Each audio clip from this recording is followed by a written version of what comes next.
How about now? I mean, there's gonna be a delay, but it should work now.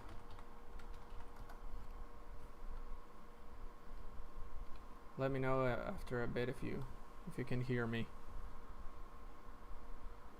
Oh. Also, let's see.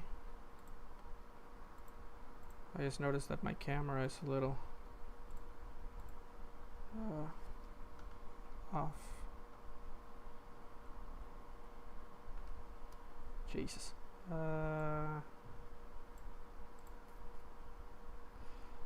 Setting up all these things is a little complicated when you're not good at it. There you go. Fixed. Can you hear me now? Oh, okay. Good. I'm gonna start now then. I explained like the whole process of sketching. So I'm just gonna give you like a really quick rundown again. I do a little like a bunch of rough sketches, and then I picked the one that I like the most. In this case, it was this one, the third from the top. Really liked it. I usually try to look for something that fits well in the square format, and that it's not bland. So I actually really like the Black Knight's typical like pose holding his sword. So I was gonna start with this one first, but I didn't like the way it looked with the whole the cape doesn't flow right in this one. So I ended up with this one. I mean, this one. And so this is the way it's looking. So the way I posted it on the Patreon, and what I do is I just start like doing iterations. You know, like first it's all sketchy, then it's a little less sketchy, and I'm gonna draw on top of this one to try to get it cleaner next time. So yeah, I was also saying that I usually like to I like to listen to music while I draw, but my last live streams have been copyright striked by YouTube and Twitch, and you can't hear anything, so I had to remove the music at all. So that's it's I think it's better though. Like you can listen to whatever you want, and if you get bored, you can come back after a while and see how I progressed. These usually take me around I don't know, 2 hours, 2 hours and a half. I tend to suffer a little bit with the Fire Emblem ones because they usually have a lot of details. Like as you can see in my screen, there's like a little square with the image of the Black Knight right now on my top right. But thankfully it's not like Ike, but I think the sword is actually pretty similar, or if not the same. Ragnar, I think, but it has a lot of little details, and I tend to like focus a lot on respecting it. So we'll see how it goes. All right.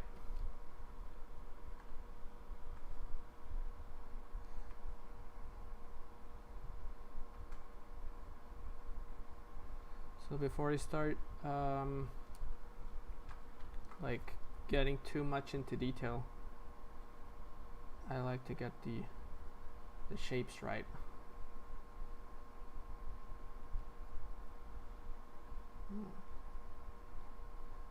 So since this is my third like sketch version, you could say, where I'm gonna start adding a little bit more of detail on this case, but I'm still not gonna go crazy with the cleanliness of it all. Just kinda wanna get right every little thing,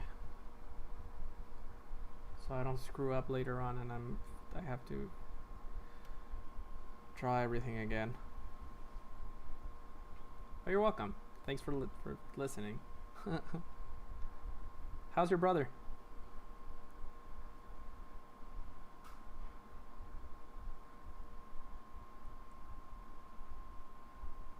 Let's see.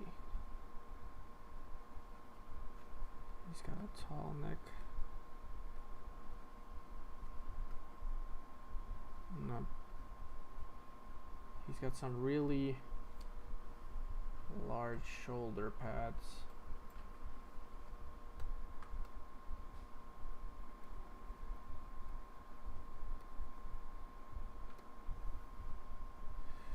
Oh man, he's got so many little details. Yeah, the Ames brothers. I like. I really I mean I try not to get too I don't know what's the word, but I really appreciate you guys. Like, you have no idea. You're like one of my oldest supporters, and I don't know. It's I feel really grateful with you guys.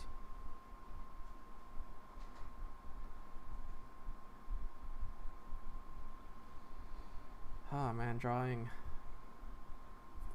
things in perspective. I mean, you would think that it would get easy after a while, but it's a pain in the butt. No matter how many times you do it. At least for me.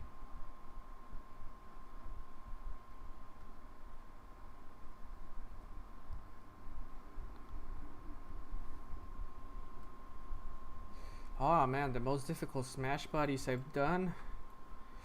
Probably one of the. I think it would probably go to Joker, maybe, since the whole process of drawing his I don't remember the name of his demon companion, but just the whole or maybe I remember having a really tough time at the beginning with Zelda too, because she has a lot of little details like necklaces, and she's got like chains on her dress and stuff like that. Mostly the Fire Emblem characters in general are a really big pain in the butt. I can think of from the top of my head, Joker, maybe Jesus, what's the name of the main guy from Three Houses? Byleth. Byleth was complicated, and I had to draw him as a female and a male. Maybe Corrin. All these Fire Emblem characters. I mean, this is actually the one that the Black Knight is one of my favorite Fire Emblem characters, and I would have loved him to be added into the game, but even though I really like the idea that I'm getting to draw this guy, it's still kind of intimidating to try to get him right and not screw up everything in the process. For example, I'm having trouble right now with the shoulder pads and the arm. I mean, they don't look that bad, but just I don't know, getting it right, you know. Probably should go something like this, because the arm is going under. The ones that I actually like the best are guys like like Joshi and Kirby, like the really simple ones. Mario, simple iconic characters that don't have much detail. It's almost like an unwritten rule that RPG characters need to have like a lot of bells and whistles to look good. It's weird.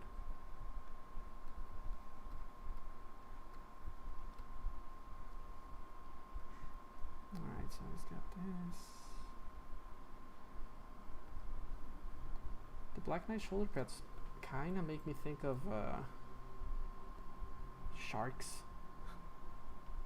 They look like shark heads. Look. There's a little, like the snout, or is it called a snout? I don't know. The shark's mouths. And there's a little fin up here.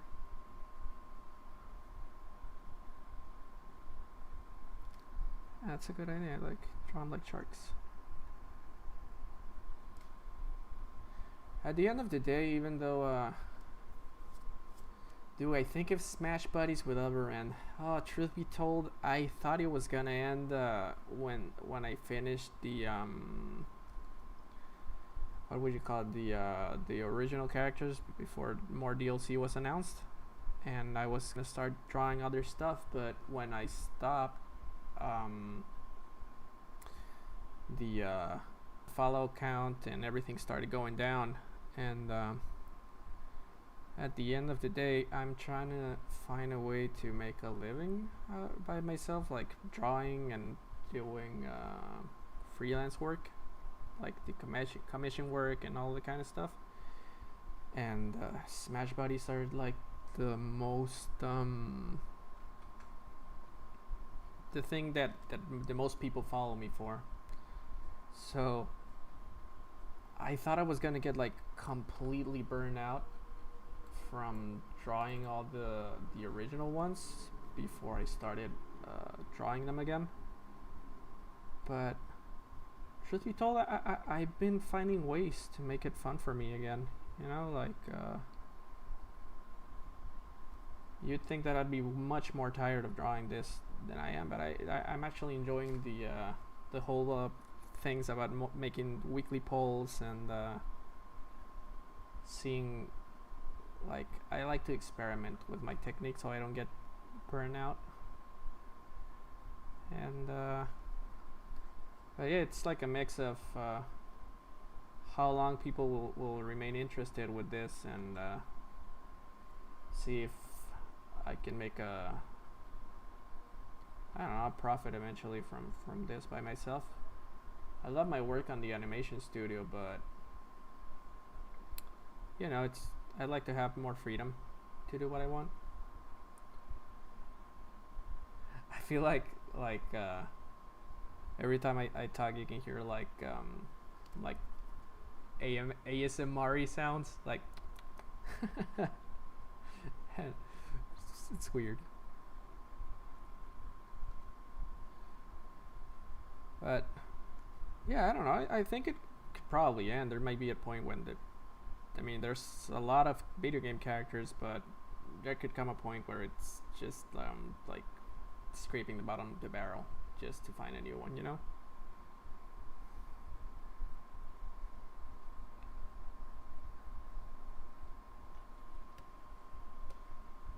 Alright, this is looking good.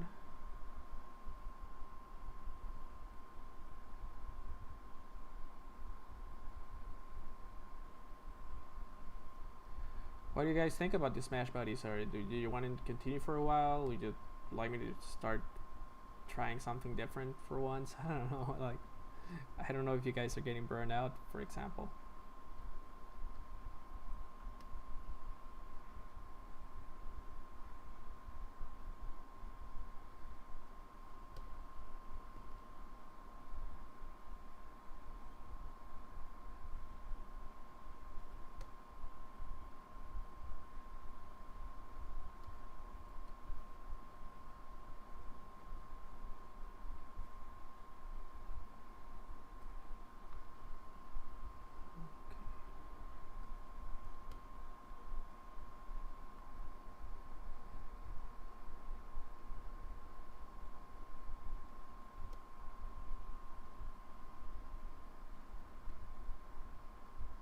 This dude's design is so cool.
Actually, I feel like my Patreon was doing really well for a while when I was just started out with the whole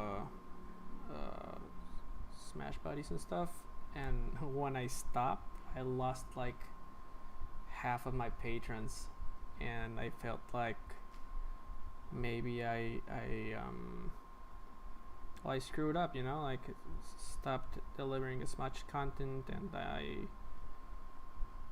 got a little tired of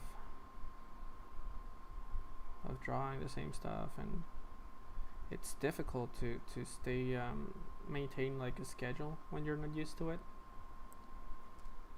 But I got back on track right now, you know? And it feels good this time. Oh,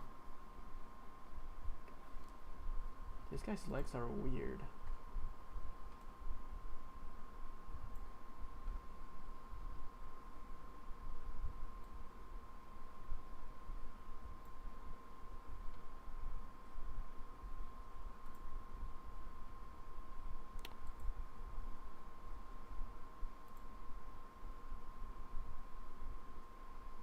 Let's see.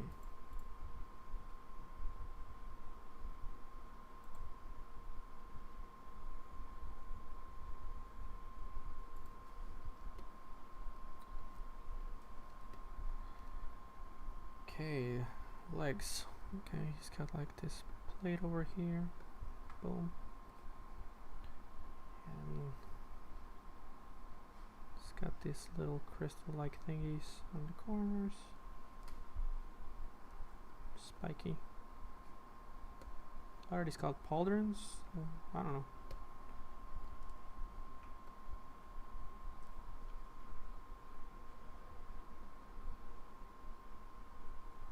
Is the live stream still alive? I mean, I think I'm recording right now, but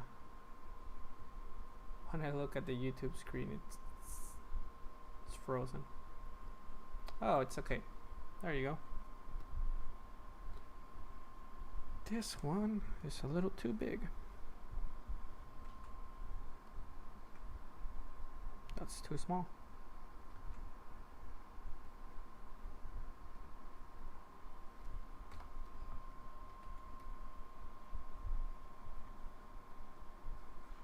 Let's see.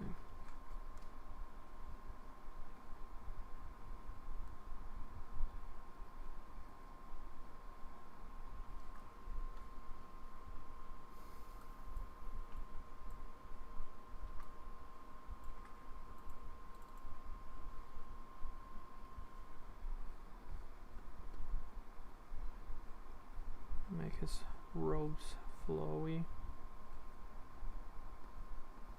Like he's releasing a ton of power.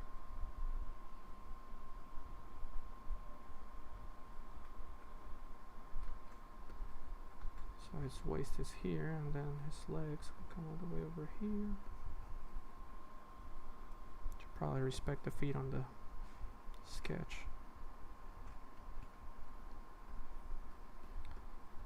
So sketches are kind of funny in the way that even when they're rough, you can get a pretty good sense of like proportions and stuff like that.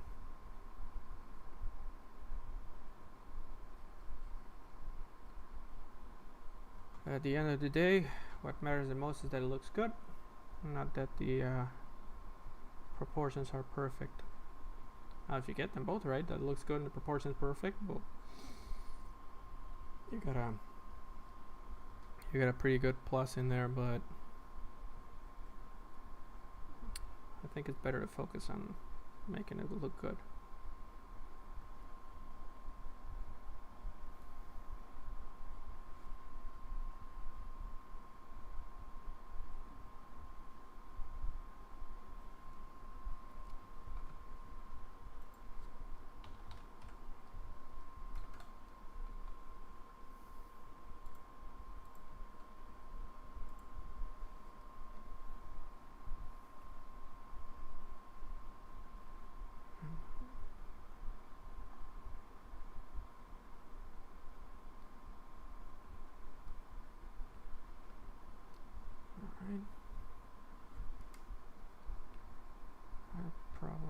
this a little bit.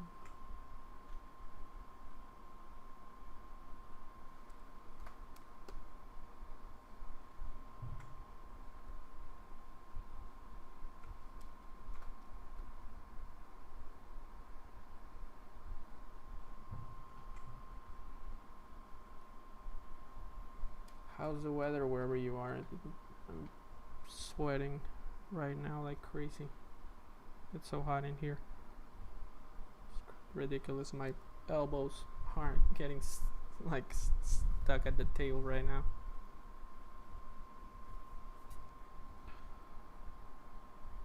Alright. Let's see.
Oh boy, drawing hands. Okay. Let's see.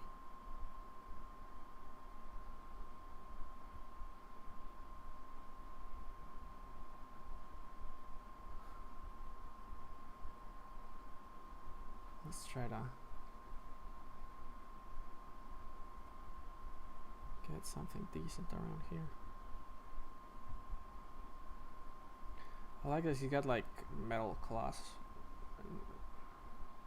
as part of his armor. It looks cool.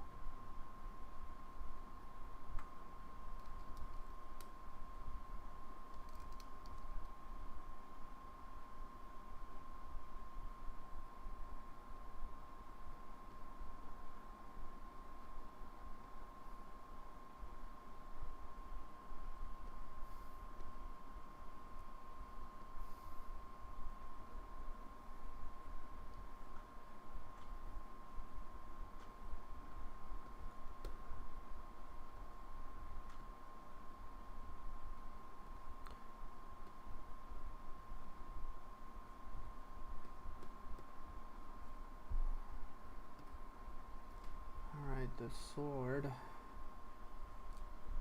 I'm gonna rotate this picture to get a better idea of what it looks like. There you go.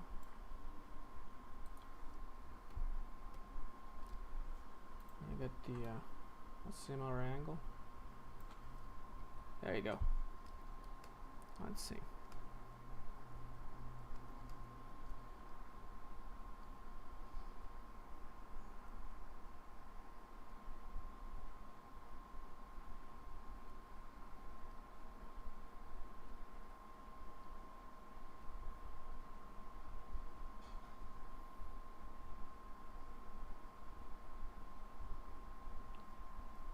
Oh, thanks, man. I'm actually like currently my biggest interest is I want to learn to make video games. I mean, drawing has always been like my biggest passion, you could say, or my biggest skill maybe. But ever since I was a little kid, my lifelong dream has been to make my own video games. So I'm actually working right now when I'm not doing the Smash Buddies or my my usual, you know, daily work stuff from the office. I'm working on learning to make video games right now. and I'm at a really basic level, like super noob, just learning to make like little stuff, like you click on something and it just moves to places and stuff. But you gotta start somewhere, and I got some ideas that I eventually like to get made. And making video games is like pretty much the something that I tell myself that if I grow old and I never do that, I'm gonna regret it for the rest of my life. You know, if I don't make my own game. So yeah, I'm taking some online courses right now about for that, and since I don't want to use my free time just to make some random drawings, you know, I want to try to focus on that. I'll get it done eventually, and we'll see how it goes. I started working on my first project is something about like a really basic arcade game about finding your lost dog. And it's an old idea I got from one time I actually lost my dog for real. But I'm barely getting started, you know. I don't know how to program. I don't know how to do anything, program controls, but I'll get there. It's just a matter of dedicating time to it and having patience. Oh, this looks good. Yeah. Okay. I try to I tried to come up with a Patreon like what do you call it, like work environment maybe, where it's not intrusive on my usual process. Like I don't really have to do anything that I wouldn't usually do, you know. So for example, if I'm gonna be drawing this Smash Buddies characters anyways, I might as well record it while I'm doing it, and you get there's an incentive for people to join the higher profiles, or I'm gonna have anyways to create the Photoshop files. So it's not usually stuff that I have to pause everything and get on my way to make, except for little things like the icons for the wall of support and stuff like that. Just working on finding ways, you know, to get more people on board. It does take a little bit of work, but it's nothing like super time consuming. Try to make it natural. How does it look? I think it looks good. Maybe some quick adjustments to the arms or something. Oh no, the program got just froze. I'm gonna okay, it's unfrozen. I'm gonna save. Always save. I got so scared. I actually had a lot of fun doing that Magikarp painting that you mentioned. It's it originally was like a random face, and then I saw Magikarp on it, and I went with it. Oh my god, the sword. Okay. It's got this one. There you go. It's funny, but drawing the original sketch is both my favorite and less favorite part. I mean, I really enjoy it, but the entire process of getting the proportions right and the pose and everything to look good, it's hard work. Let's see, I'm just gonna make it a little bit smaller so it fits nicely in the middle. And I'm gonna fix his feet a little bit before I move on to the next part.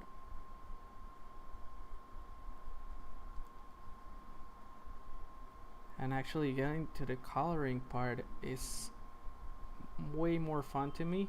And actually I've been developing a process to work faster when it comes to the whole rendering part of the drawings.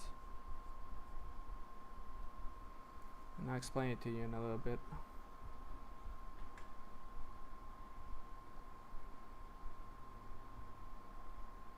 Usually after I finish the original sketchy part, give me a second. Let me get that sword right.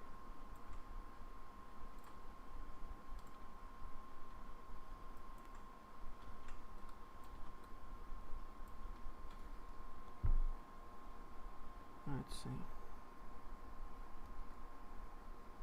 Like I said, it doesn't have to be perfect, but I don't know. I like to think that people who really love the whatever character I'm drawing have certain expectations, and you'd be surprised of how many sticklers there are. And like, there's a lot of people who are like, oh, well, technically you didn't, you forgot to put the, I don't know, the green gem on the sword. It should be for the last one, somebody in the comments of the Proto Man picture that I just uploaded went like, I put in the information that he was Reploid, because I remember that Mega Man is a Reploid, and some guy just went in there like, well, actually he's a Robot Master, and I was like, oh, okay, I didn't know that. But the biggest mistake that I took for granted, and a lot of people noticed, and I had no idea, but they got so pissed off, was Sonic the Hedgehog. I don't remember if it was his legs or his arms, but I made them skin toned when they should have been blue, and people were going crazy like, hey, Sonic isn't supposed to have those kind of legs, you know, they're not skin toned. I was like, Jesus, okay, I'm sorry. But I couldn't delete it because of well, you know, there were a lot of likes and comments on it already, so I ended up posting it way later down the line again, making a repost.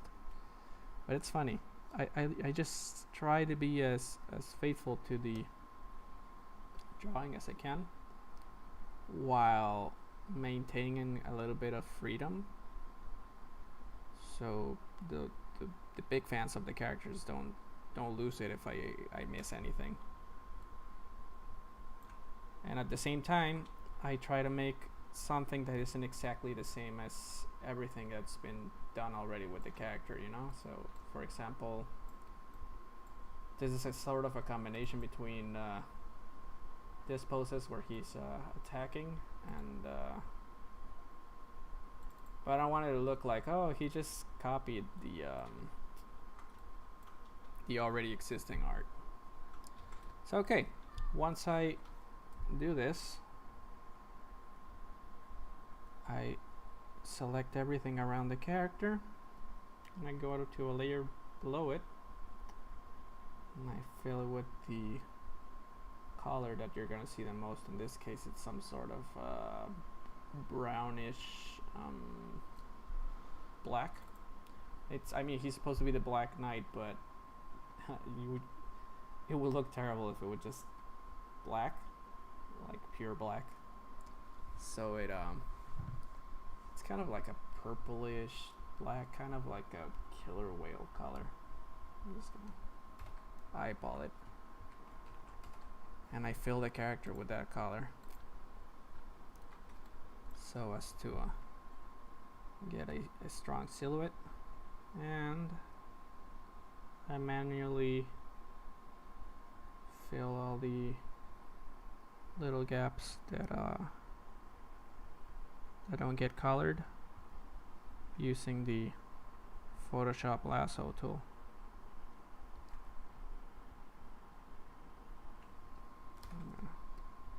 Is this? Let's see.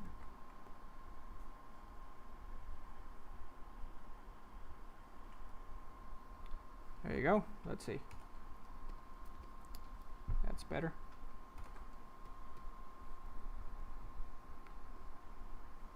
So what you usually want is to get something that looks good on the silhouette face of it. You know, I give it a strong silhouette. So what I'm gonna do is I'm gonna turn off the sketch just a little bit, so I can focus on the more just on the silhouette. Just let's see. So if you look at it, you can kind of tell what it is, but there's all these little like crosshairs and dirty parts left on it. So I'm gonna go back with a brush and just gonna give it a quick cleanup. I'm gonna turn on the sketch again and what kind of what kind of computer? I'm not really a computer expert, but I believe pretty much just getting if you get a gaming computer, that usually works well with it. I mean, my computer isn't that it's a little bit old now, but I can play I don't know, most video games from a few years ago. For example, I can run Metal Gear Solid 5 and stuff like that. So I work on PC. Never been much of a Mac guy. And but yeah, you don't really need a high-end PC. Just this is I built this. Well, I didn't build it. A friend of mine built the computer and sold it to me. But yeah, if you get a computer that can run high-end video games without being like overkill, like it doesn't need to be the top of the line stuff. It cost me like $600 to build this one, and it works. And the other thing you would need is a drawing tablet, a digital tablet. For example, I got a Wacom tablet. It's called a Cintiq. It cost me like $800 back in the day, but I've been using it for like almost, I don't know, probably like 6 or 7 years. And you don't really need to get the newer models. I actually think the newer models are pretty bad. So getting an old Cintiq and or something cheaper. I got a friend of mine who uses there's a Chinese company that I don't remember the name, but there's cheaper alternatives. The I bought a Wacom because it's the industry standard, but they're kind of similar to Mac. You know, you're paying for the more for the brand than getting like a perfect product. Are you interested in getting to draw like this digitally, I mean?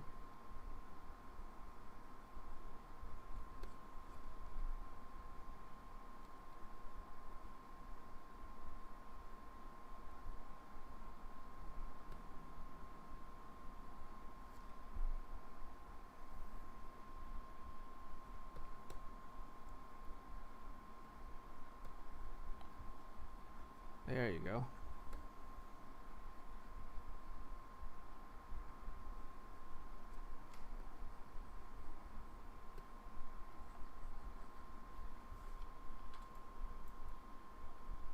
Looking good.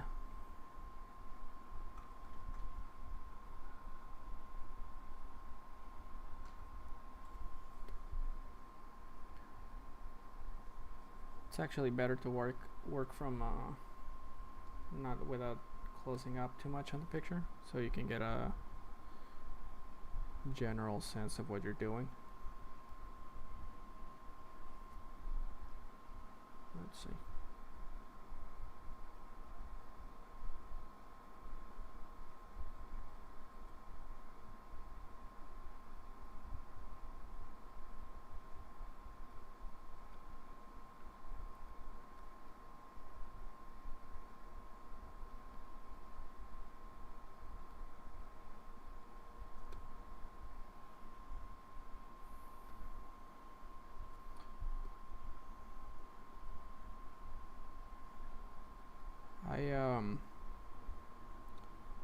I'm actually considering right now to getting myself a investing on an iPad Pro and using Procreate. Seems like everybody else is moving on to that one, but sadly I don't have the money right now, so I gotta start saving up to eventually get one. I mean, oh, I love video games so much, I end up spending my money on random games. For example, I just bought the Mario All Stars collection for the 3D for the Switch. I haven't even played it yet, but I got it in there, and I bought Xenoblade Chronicles, the definitive edition, before that, so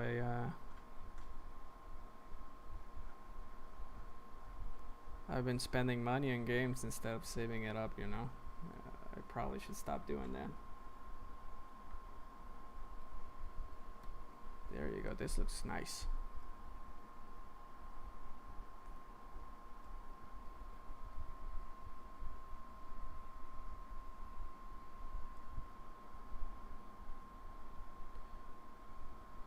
Okay, so after I got the silhouette ready, what I usually do is I used to separate everything into separate layers and work my way, like everything in red, and like separate everything, but lately I've been working in a much more painterly way.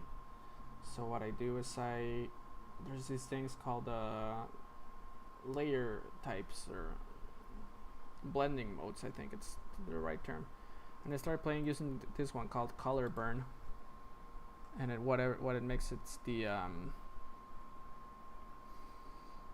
it darkens everything based on your sketch. And what I like about it, it's that it respects my original sketch. I've always wanted to respect my original sketches and not lose them in the whole process. So, oh yeah, the battle system is so weird. I'll get back to that. But yeah, I mean, just I get set this color blending mode. So right now it just looks like purple traces, you know.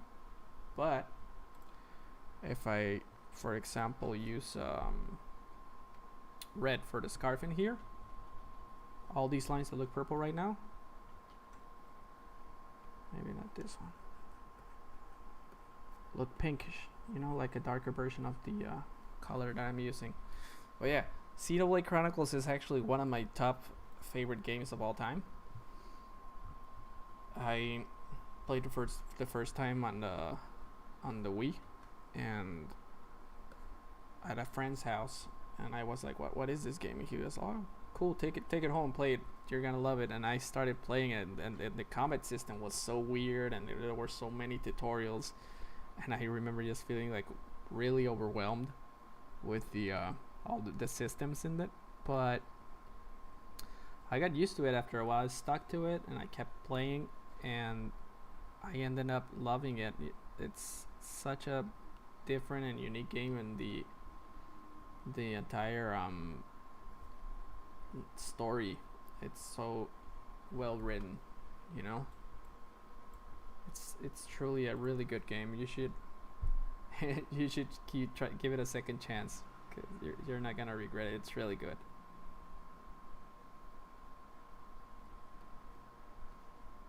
So like I was saying, I like to activate this there's this thing called color dynamics in Photoshop.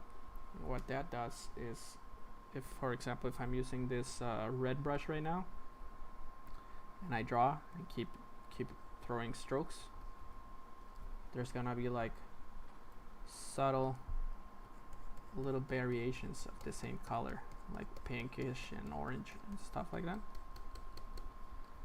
and it makes it really interesting to look at. So honestly,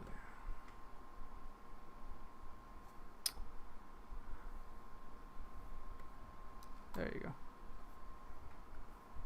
So I like to, I've been playing a lot with this lately, and I get this really interesting color variations on my drawings.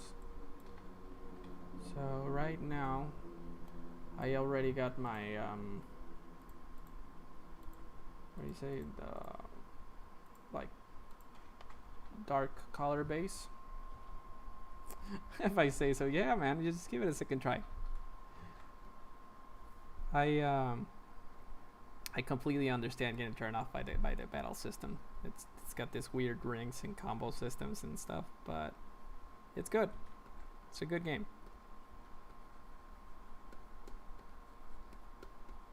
What I just got my paycheck from work today, and I hadn't seen the latest Nintendo Direct, and I got so hyped because I loved playing Ori and the Blind Forest a couple of years ago, and I wanted to play the sequel, but I didn't want to play it on PC for some reason. I haven't been playing much on my PC lately, but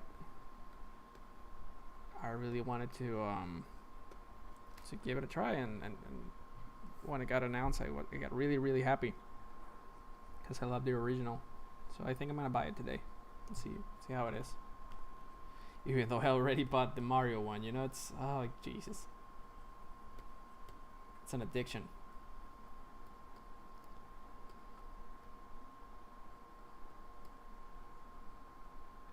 But I don't spend like all my money on games though. I tend to buy one, finish it, and then buy a new one. Because if I don't do that, I just end up buying a lot of games that I never play.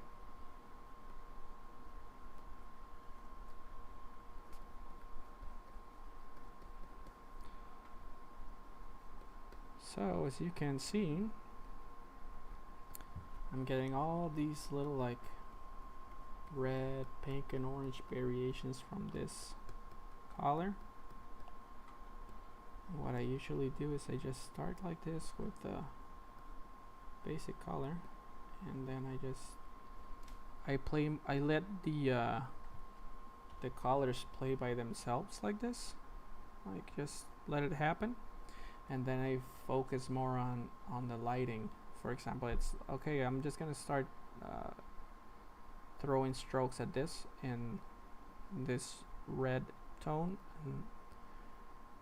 but I'm focusing more on the darks and the lights on the picture, instead of trying to pick each one consciously. I later go back to fine tune it, but at the beginning I just focus on warmer colors for the lights, cool colors for the shadows, and trying to get my values right. Oh my god, I already cleared Dragon Quest 11. It was awesome. I loved that game, but my wife hated it. My wife hated the game so much because every time I got into the into battles, the same song played again and again. She started singing it after a while. She was like, and I can't blame her. I can't believe that such a high budget video game has like the one theme song for battles, and it's a really long game, but I don't know, the story is too good, so you just let it go. But I loved it. It actually made me cry the first time when they killed Veronica. I was like, oh my god, they kill her, why? Love the game. I'm actually pretty hyped about the new one based on the original. I believe it's the manga series, but I used to watch the anime, the really old Dragon Quest anime, so I'm really hyped for that one. I hope it comes to the Switch too. Okay, so that's the cape, and everything is the same color now, so I'm just gonna focus on shadows and lights for the armor.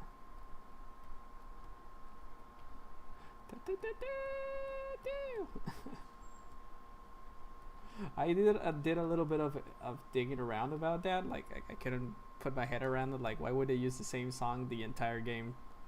There's not boss battle themes, nothing. It's always that same song. So what I end up finding out was that the compositor of the composer of the games, he's like really old. Yeah, there's gonna be a new Dragon Quest, dude, based on the manga series. You haven't seen it? You gotta look it up. Yeah, the composer of the series is really old, and he likes to he makes the most of his money from selling like the CDs for the soundtrack, and selling like tickets to live concerts. So before the like definitive edition came out on the Switch, all the songs were MIDI, and because the composer didn't want to told him like, I don't want you guys to use my orchestral versions for the game, because people won't come to my concerts or buy my discs. And finally they convinced him to let them use the orchestral versions on the remaster or whatever, well, the Switch definitive edition. And but he didn't compose any new songs because he's old, apparently. I don't know, it's so weird. Like I think it's really like a very sort of funny way, and a little bit frustrating at the same time. But whatever, it's a great game. It's a really long game, but it's a great game.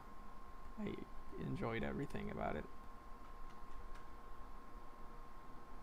I was so surprised when I found out that the game didn't end. When you fight the bad guy at the tree of life at Yggdrasil the first time, I was like, okay, this is the final battle, and then he kicks your butt, and then you go again, and the world is the whole world being destroyed. Part of it was really good, and I don't know, I just thoroughly enjoyed that game. You know, like it was way longer than I expected. It was really interesting. The world building, the characters' relationships, everything about the game is just top notch, except that damn song. But we're gonna forgive that guy.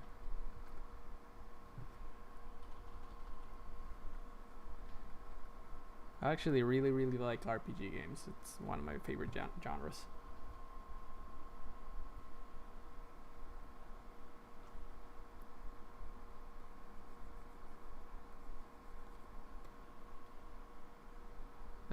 And it all started with Super Mario RPG. That's my favorite video game of all time. And maybe it's nostalgia, but oh, you haven't fought the final guy? The one that looks like a Cell from Dragon Ball with a baby face? I got super overpowered in the game because I started doing like there's this combo where you use Selbando and the girl with the spear, and Jesus, I already forgot the names of most of the characters, but you force the game to like produce giant metal slime kings with this sort of roulette attack, and you get crazy amounts of experience. So yeah. Okay, so since there's gonna be like this swirl of energy that I put on my original sketch,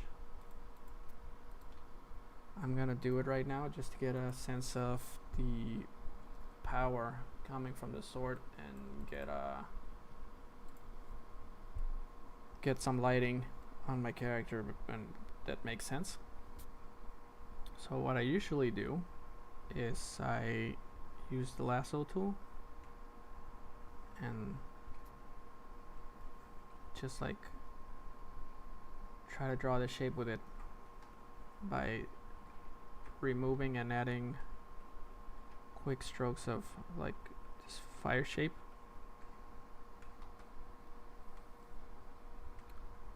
So here it is, here it is.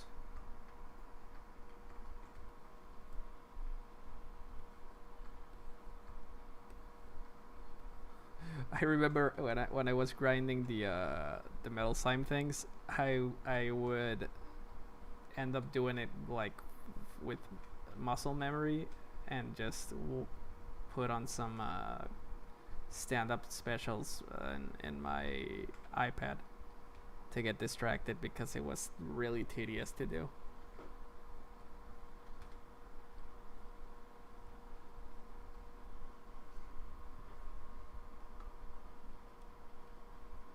Right, so if I fill this, it's gonna be blue like in the picture of reference, and boom, looks like that.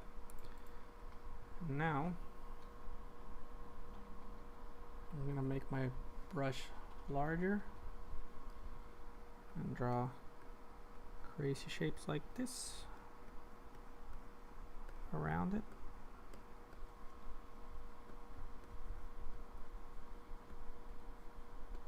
To reinforce the movement. And then what I like to do is I like to click here and change my brush mode to clear. Now what that does is it makes your brush, the same one that you're already using on Photoshop, erase instead of drawing. So it's like an eraser, but it has the same feel and texture to what you're using to draw at the moment. And I use that to do this sort of I don't know, make it look more transparent and fluid. I think it really helps with the dynamics of the drawing. I use it a lot, the whole clear brush mode thing. I actually have it programmed in my pen. It's got two little buttons in here. One activates the brush on clear mode and the other one sets it back to normal mode. That's one of my pro tips, secret tips.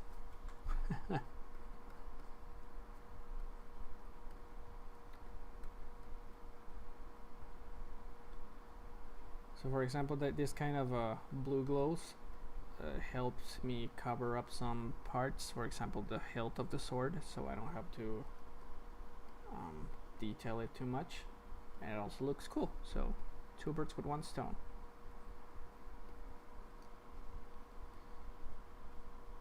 What do you think of the PS5? I've been a Nintendo fanboy all my life, but I think PS5 is gonna be my first PlayStation.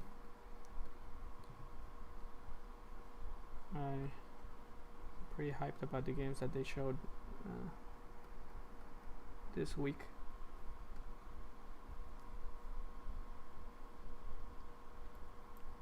Right, so now that I have my lighting source, I'm gonna go back. We're gonna light the armor close to where the light comes from. So it's gonna be lighter here.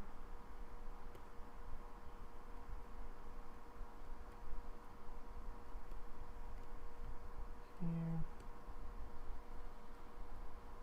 Trying to pick a. I actually have this idea. I love RPGs, but they'd be like a huge hassle to make. Maybe eventually someday, but I'd like to start with something more simple. Like, I really also love roguelike games. The first one I ever played was this one called Risk of Rain, and it was unlike anything I've played before. I had no idea what roguelikes were back in that time, and I really like just the idea of getting a lot of power ups and getting stronger, but with the risk of dying and losing everything and having to start all over again. Just the idea of if you play well, you can get like super OP. Attracts me a lot, and I'm actually playing around with an idea for a game about sort of survival game. Well, no, I don't know if you ever played Conker's Bad Fur Day for the Nintendo 64. There used to be this like small video like mini game about being a bunch of cavemen trying to get a dinosaur egg, and dinosaur eggs from T-Rexes, and trying to get them back for to make an omelet. I kind of want to play with that idea, but expand on it and add a little bit of crafting elements to it and some kind of roguelike qualities to it. You know, like you're trying to get something from the map, and if you die along the way, you got to start all over again. But there's more people playing it, and they're trying to do the same thing as you. And if they find your dead body, they can take away your items and get, for example, just to stick to the Conker's Bad Fur Day thing. Like they try to get trying to get dinosaur eggs before you do and win the game. I wanna make something like local multiplayer or online multiplayer that's fun, that I can play with friends, and something simple, not too complicated.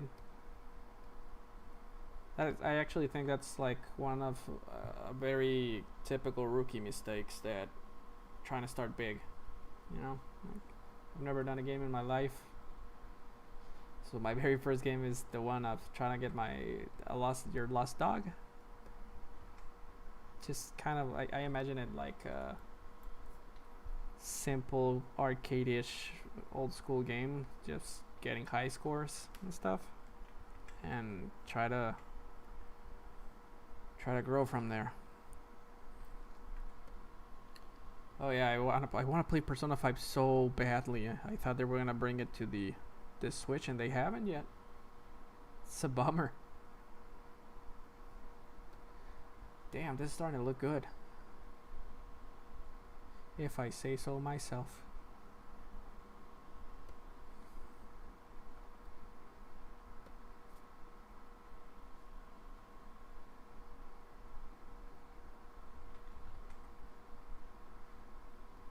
But yeah, the hardest part right now for me is trying to keep a balance between my personal life, my work life, Patreon, my marriage. It's just balancing it all. You know, it's a little tough. But actually, the whole pandemic situation kind of helped me in my scheduling, since I can spend more time with my wife at home. I used to come back from work late, and then I got to the computer. But you know, you gotta spend time with your partner, or things start to go wrong. And so I had to like maneuver my schedule a lot. And now that I do everything from home, it's way simpler, and I actually like it better. I'm one of those people that are like really happy staying at home, and I really hope that my bosses at work like give me the option to stay at home once the whole coronavirus thing blows out.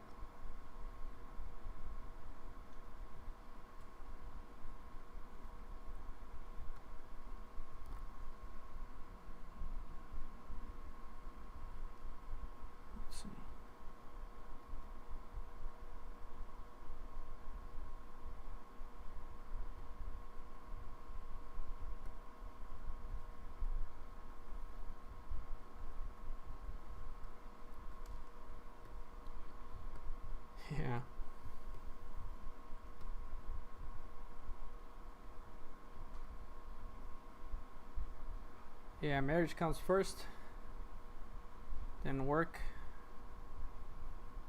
patrons, and fun and games comes last. But you know, you got there's enough time in the week to do this. Doing this characters takes me about 2-3 hours to make, depending on the complexity of the character. So I could either do it in one sitting or work it for a couple of days. You get enough time for everything. It's just a matter of learning how to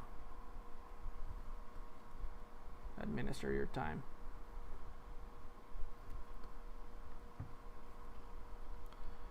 And the more you do it, the better you get at it. So for example, right now with the whole video game dream thingy, I'm trying to study the video game producing stuff for at least once a week, just one day for a couple of hours. But you know, just keep at it weekly and not let it go. There's a friend of mine who knows programming, but I feel like I need to understand at least the basics of Unity, so it's not too much work for him. Like, I started working and drawing sprites and stuff. Since I've never made a game before, I need to understand how to make animations and what kind of files are compatible with the programs and everything. So I'd like to get a basic notion to work all of this. All right, this is starting to look good. If you look closely at it, you can tell that there's all these like sketchy lines on it from the original sketch. And if I turn it off, it looks good. Doesn't look that bad. But there's still room for improvement on the character. But most of the heavy lifting is already done. I'm gonna pick a little bit of this blue and add it to the armor, but I'm gonna water it down a little bit so it's not super like on your face, and add this sort of highlights.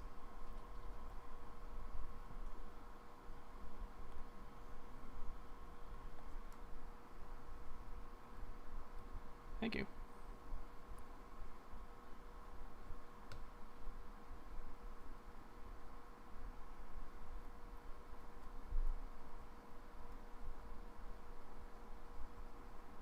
Gotta think about reflective lights and all that sort of stuff. Now there's gotta be some blue bounce lights on it.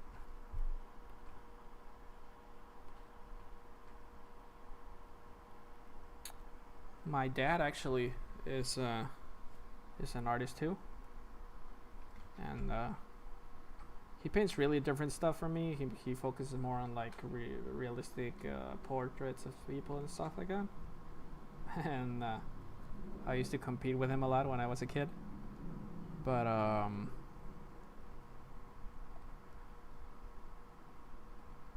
he taught me a lot about the entire process of color picking and lighting and shading and that kind of stuff.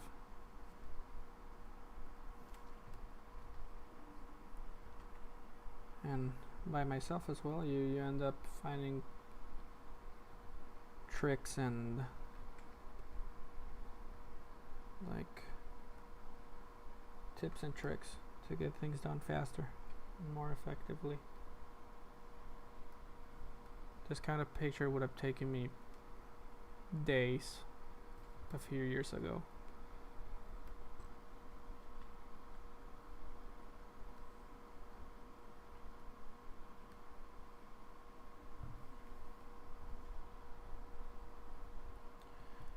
And even longer, that would have taken me weeks probably.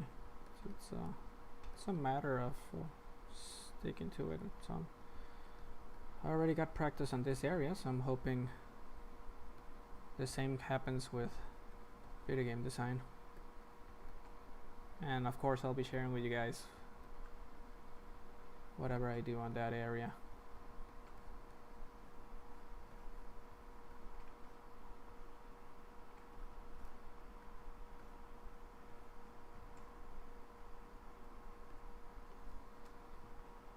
So I'm just gonna add some shadows to the legs.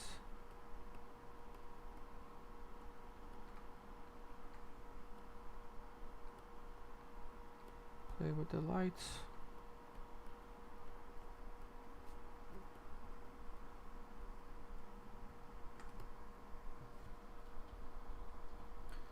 Okay, so this all fine and dandy, but there's also the bounce lights from the cape on the armor. I gotta remember, you know, what kind of material is this guy made of? Well, it's mostly metal, so there's a lot of light bouncing, and I'm gonna start adding some nice highlights in a little bit. The whole the Lemon Dream. You would think that the Lemon Dream was dead, but no, it's not. I just had to take a big break from it because I thought that if I winged it weekly, he was like kind of a mix between Link and Mario, but it's not dead. I want to come back to it eventually, but I was just making it along, you know, as on a weekly basis, and it started to dawn on me that I didn't have like a real idea or direction of where I was taking the story, and the jokes weren't really landing for me. So I decided to go back to the drawing board, but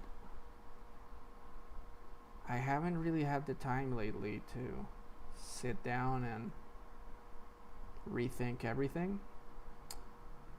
The last time I sat down to work on it, I actually decided that I was gonna double down on the lemon aspect of it.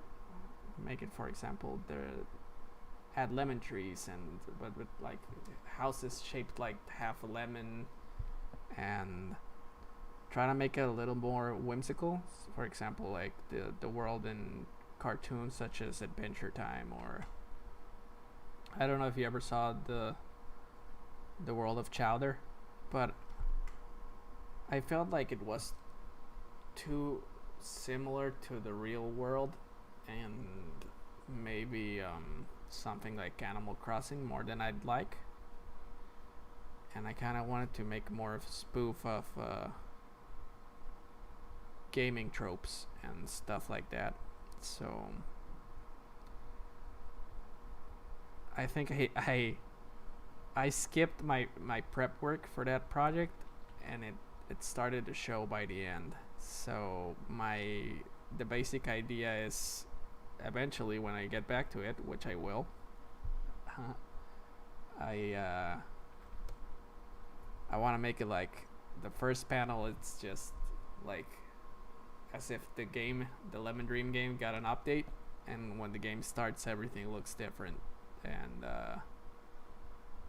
add more of a, for example, party system where Winglet is the leader of his own party, and there's also Ruffles, his duck, and he's like a pet, but in the more common style of a pet in MMORPGs.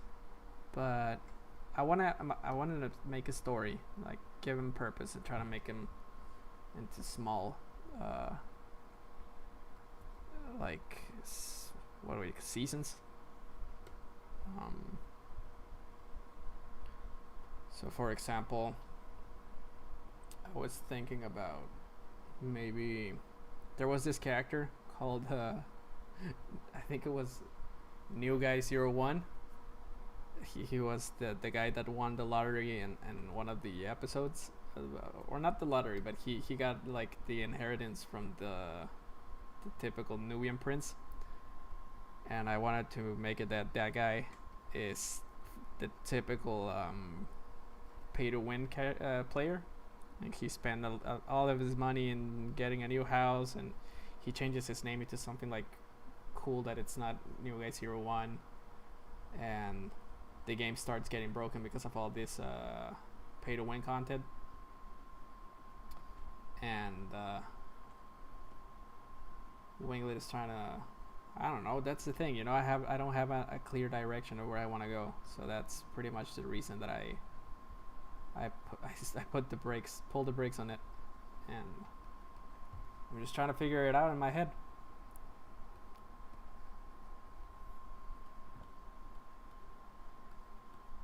Because I think the general idea of the comic is really good, and I don't want to half-ass it. So when I get something I'm really happy with, I'm gonna go back to it.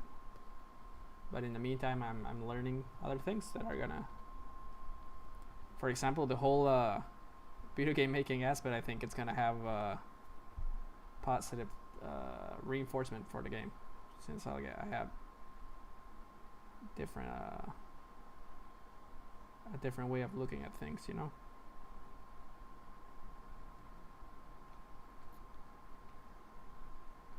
That's cool to know that you were actually reading it. I felt like it didn't get many readers, but I wasn't actually doing it for that, you know. The real reason I stopped is just I felt that it had much more potential to what I was actually doing, because I was winging it. So just gotta get back to it eventually, I guess. And at the same time, and just having to balance projects. No, I like what I'm prioritizing more right now. It's the Smash Buddies and the video game stuff. And there's also the project of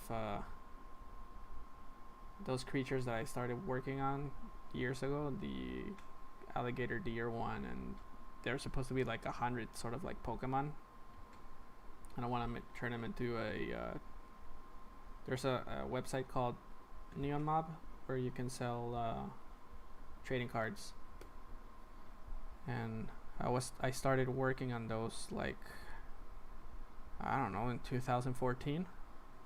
And then I stopped when I got my day job, and I wanted to work on those, but I'm working on this thing and on the buddies, and at the same time I started feeling like my lifelong dream is to make a game. So I feel like I'm juggling between stuff. So I don't know. I pause a project, then I continue another one. I like to think of it like I got a lot of little like my projects are trees, like fruit trees, and I need to water them little by little, so they grow, and they feed me. All right, so this is starting to look good. I've said that a couple of times already, but now that the lighting looks well. Oh, I forgot about the sword. Let's just add some strong yellows to it.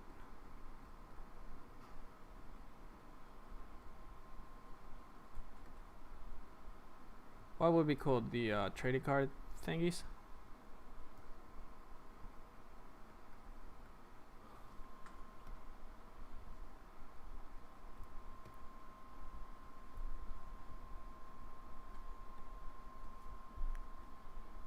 Or something else.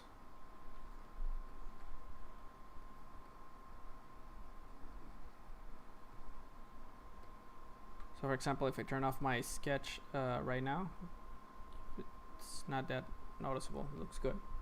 So now that I have this, I usually just draw shadow below it. It's really basic. I don't really go too crazy with the logistics of the shadows, you know, like projected shadows. I just make it lighter as it goes away and make it darker the closer it is to the direct contact to the floor. And that really rounds it.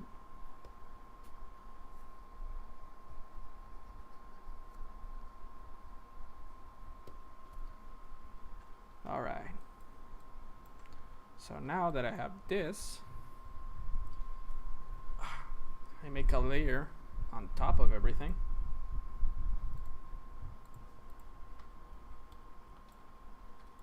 And now I'm gonna start drawing some fine-tuning on top of what I already got.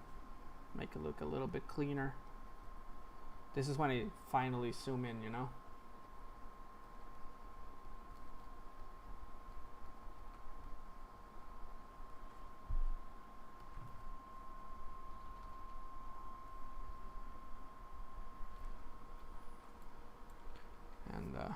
Yeah, I've been working on that trading card project for a long time. I picture it as being trading cards of creatures for the internet, and try to make a physical edition where it's like a fantasy book, like a bestiary. When I was a little kid, I always loved those sort of books where they were like, oh, the creatures from the forest, and you'd see like gnomes and goblins and stuff like that. So I'd actually love to get them done as well.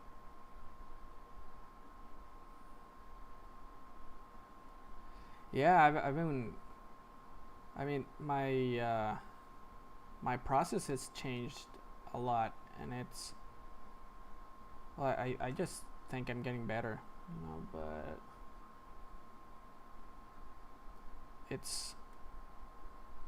they're much more colorful and they look more painterly, and I really like that. The colors are more vibrant, and I think they look different to. Just really enjoy looking back and seeing the way it all started. I think I'm gonna eventually redo maybe the first ones. Like right now I look at Captain Falcon and my Link one, and they look nothing like what I'm doing right now. But at the same time I kind of want to let them be, because that way I can see the progress I've had. I've been working on this for 2 years now. And I'm still at it, you know.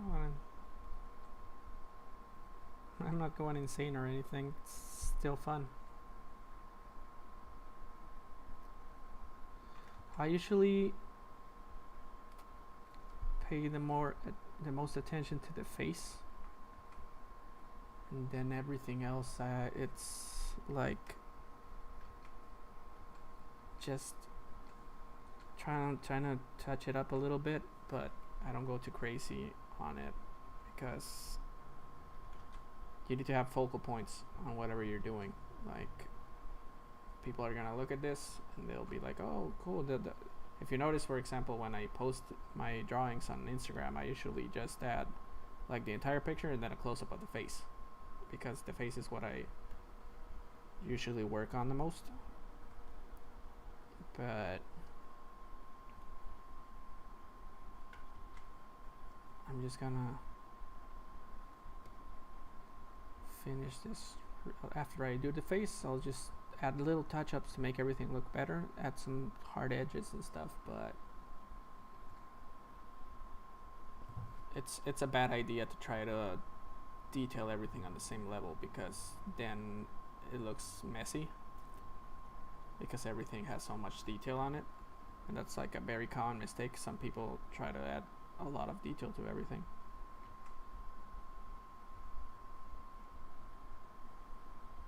I've been meaning to ask you this for a while, like, and if you cannot answer if you don't want to, but or if it makes you comfortable, it's like, how old are you, like, and your brother? I'm so curious to know, like, the age range of my patrons. It's a total mystery to me, you know. I'm 30, by the way. I'm turning 31 in October.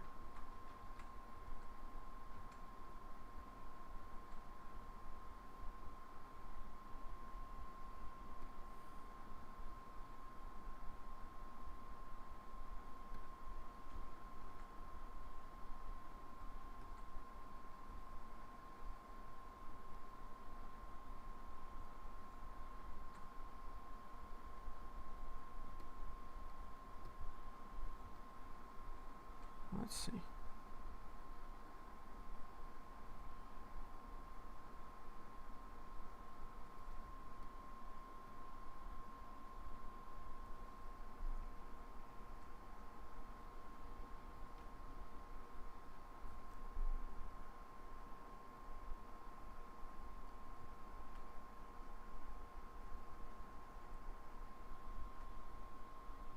All right.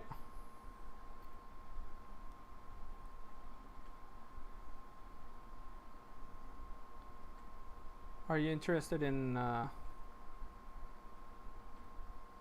drawing yourself? For example, it's funny the way I got into. Oh, thank you. Yeah, my birthday is in October 13th. I was born in 1989. I actually really like my birth date.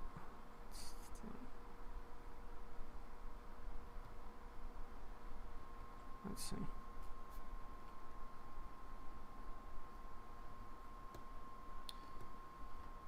I've been pondering, like, ways to, like, and I don't know if it's even important, but like trying to get like a community going on the Patreon. Like, I'd like to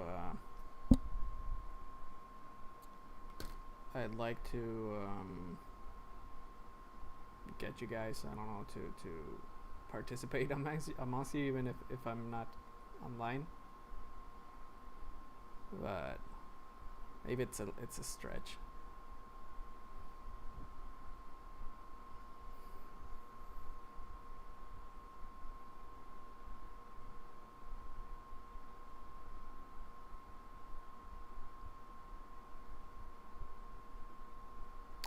I got a message.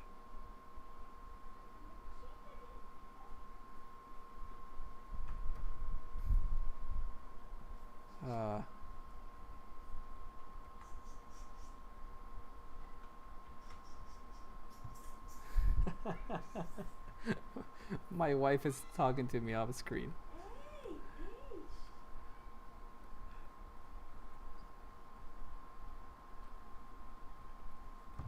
So on this part, product design, that's cool. I actually wanted to do a study as an engineer on a computer engineer when I was younger, but I'm really bad at math. I suck at it, and I decided to go more on the artistic side of things.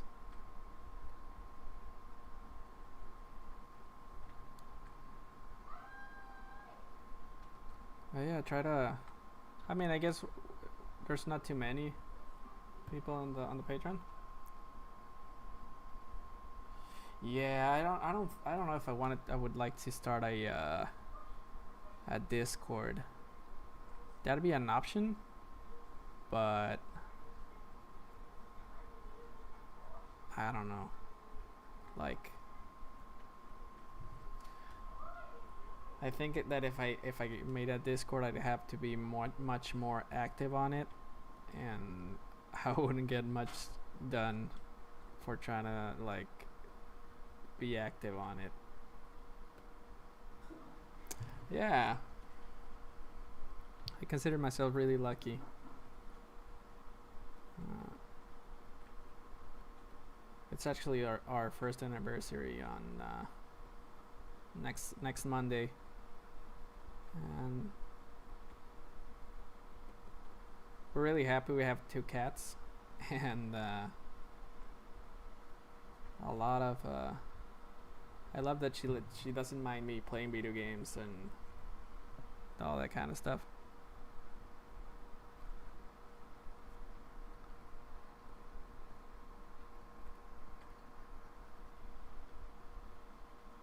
I actually met her because she liked all my. She gave me like 30 likes one night, and I was like, "Who's this girl that's giving me all these likes?" And the rest is history.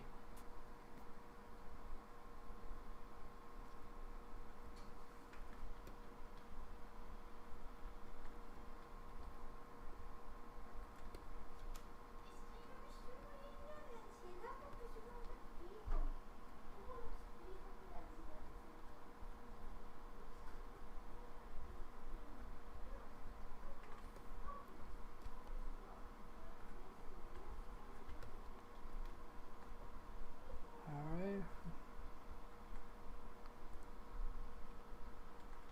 looking good. If I turn off, you start to notice the difference, like this.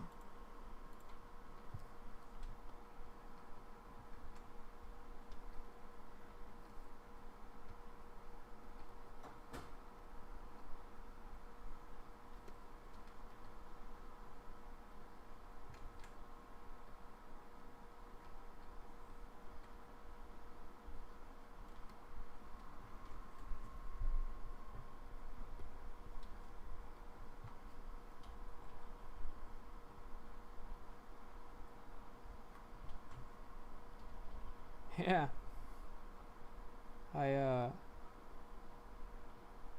I actually never expected it to happen. You know, it was funny. Um, I guess I got lucky that she lived close by. Uh, it's really funny because we were together in the same school when we were in junior high, but we never actually met, and we have like a lot of friends in common, but we found each other because of Instagram. Mm. We always found it to be really funny.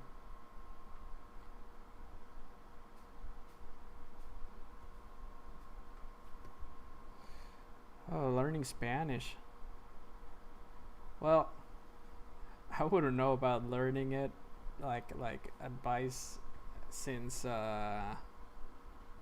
well, you know, this is my native language, but I guess I could give you the advice of how I learned to talk in English and just apply it to Spanish. um, Pretty much just force yourself to like get face to face with the language, I guess, and try to consume stuff in Spanish, for example, music, and watch some movies. And for example, when I started as a really as a child to learn English, I live in Tijuana, so it's right next to California. So we we used to get KPBS and Sesame Street and all that kind of stuff in English when I was a little kid. And at first I didn't really understand it, but my parents would buy me VHSs of Disney movies, and for example, they'd buy them in Spanish and in English, and I would watch Bambi, for example, like in Spanish again and again and again, and they would switch it for me in English, and like unconsciously, I would like know what was they were saying or what was happening on the scenes because of that. But I guess what you could do would be watch something in Spanish with or probably maybe play a video game. Like I learned English playing video games and watching TV. So for example, I remember playing the Legend of Zelda on my Super Nintendo when I was really young, and I'd had to read it in English, and there was no Spanish version, so I would have to like ask my dad or look it up on a dictionary for like what was a sage, for example, you know. And I go with my dad, and Dad, what's a sage? And he would go like, I don't know, look it up on the dictionary. And little by little, I started forming sentences. I actually know a little bit of French as well, and I went to classes, and I also used Duolingo, the app with the green owl. So I guess you could do a mix of trying to play a video game in Spanish and looking up words when you don't know what they mean. And also playing around in Duolingo. Also just consuming stuff in general in Spanish.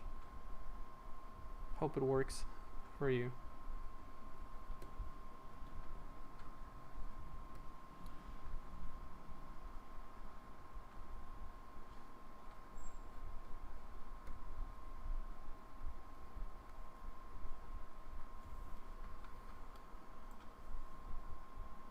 Right, so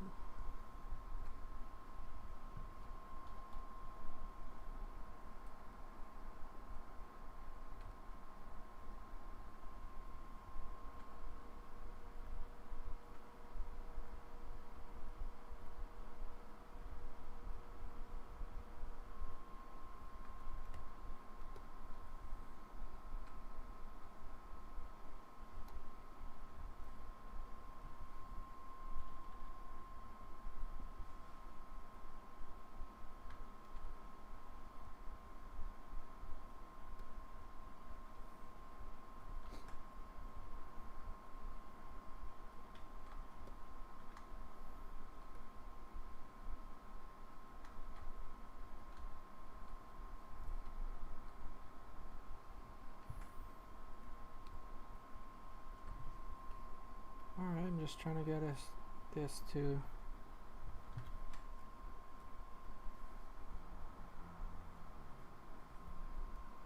getting all the little details I didn't put in.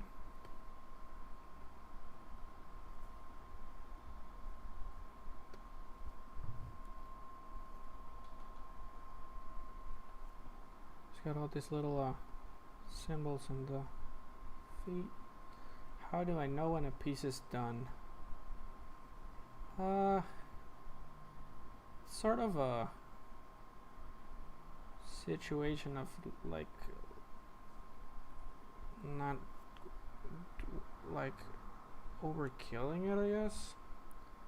For example, right now I know which parts I already touched, but I also know the parts that are lacking. So if you look at it from far away, it's like, oh, it's pretty much done, you could say. But if I close in, I know that this hand looks really rough, as well as this one, and the sword has barely any detail. The feet are still a bit in the rough side a little bit. So I kind of have like a process that comes after I add all this little details. But I guess I could say we're on like 80% done with this one. It's almost done. Maybe 20 minutes or half an hour more and it's over. But let's see. It's got this. It's kind of like you kind of feel it in your gut, you know, like you look at it and you feel like you don't want to move anything else on it, like it's just finished. Because you gotta learn when to stop. If you don't stop, you could end up butchering it.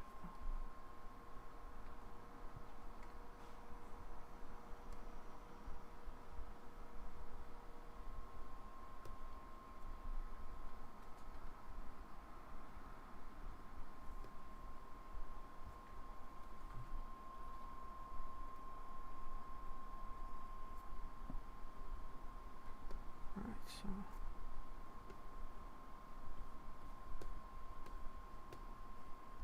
okay, so right now I'm just gonna fix the hands a little bit, just a little bit, so they look like hands and not like this I don't know what to call them, little blobs. And they don't have to be perfect, give you the illusion of perspective, and I'll make it look like this. 1, 2, 3, 1, 2, 3, 4 fingers. Got some shadows here.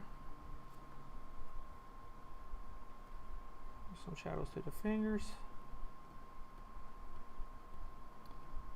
And some highlights to separate everything. So if you look at it, it's like, oh, it's not perfect, but it's got a little bit of substance to it now. There goes one. One more to go. There you go, boom, boom, the thumb. And overly detailed sword, we're just gonna wing it. Add some volume to it.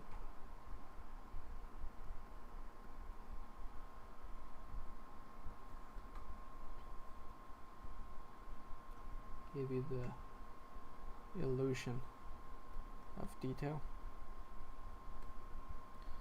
Alright, so now that we have this, I'm gonna make a new layer on top of everything. I'm gonna pick the blue color from the swing, and I'm just gonna add it on top of everything that I feel will be affected by it. This part is always really quick for me. Just play around with ambient light.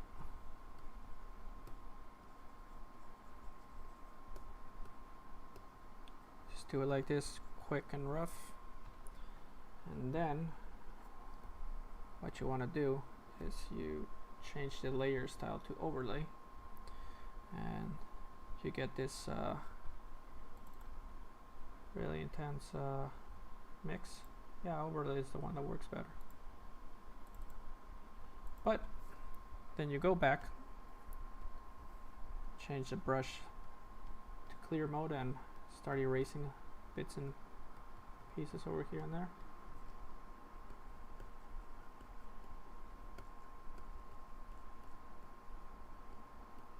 This is just to give it like the feeling like it's being, like the light, the blue light from the attack is interacting with the armor.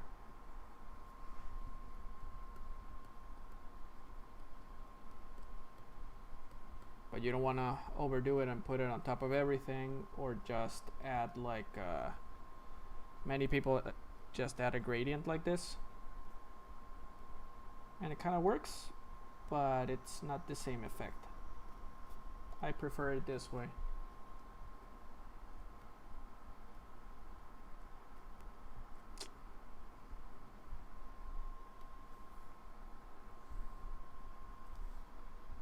what's going on.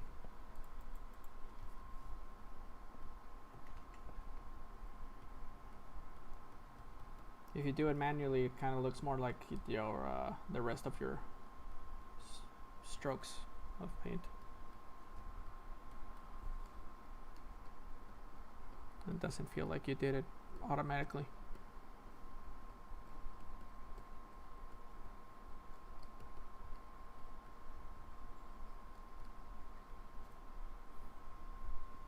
So if I turn it off, it looks like this, and if I turn it on, it looks like that. Looks good. Just gonna lower the opacity a little bit so it's not overwhelming. Now if I turn it to 100, it looks like that. So there you go. After this, then I add a shadow layer. I go to multiply and layer mode, and I pick like a low saturation and light purple. So if you look at it like normally, it looks like this. It's not too much, but if you add it as a shadow, it helps build more volume on top of everything you've already done in a quick way.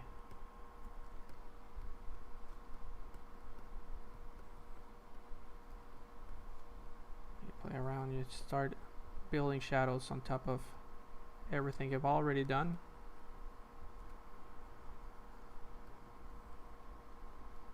Right now it looks really dark, so I'm gonna lower it to like 50%.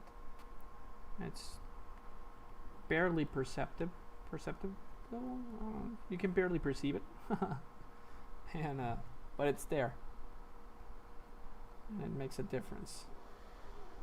So we add a little bit of shadows. We're gonna do the same that we did with the blue, but now for the colors of the cape on the armor. To add the bounce lights.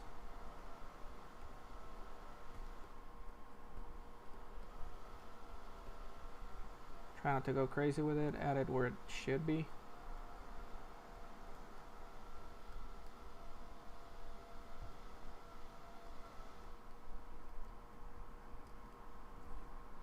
Overlay and lower it. So if I turn it off, it's barely noticeable, but it's there. Now I'm gonna add the opposite of the shadows. I'm gonna add some highlights. So if we imagine that the sky it's a sunny day, so yeah, I pick a light yellow close to the whites, and we're gonna try to add some spots where the light would be strongest. For example, here.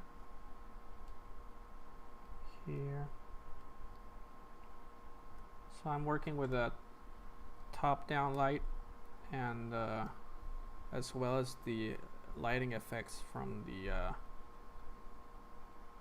sword power.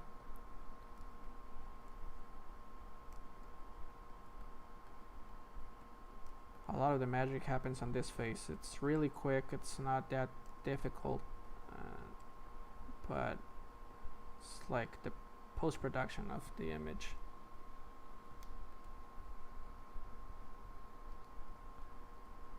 You gotta be really selective with the way you use it, so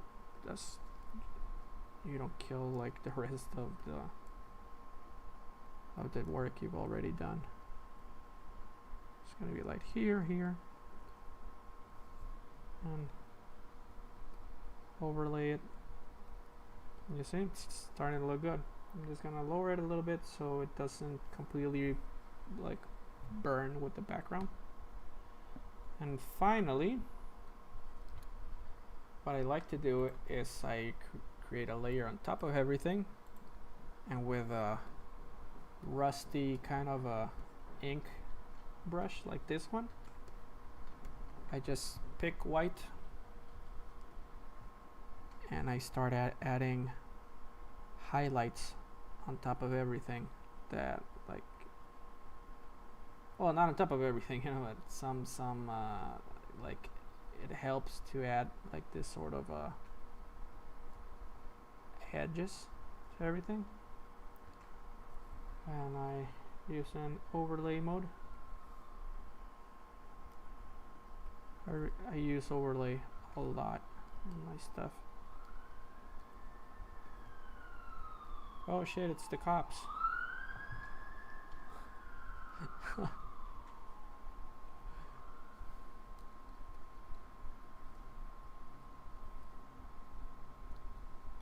I'm gonna turn off all these layers when I'm done, so you can get an idea of how it changes with all these effects.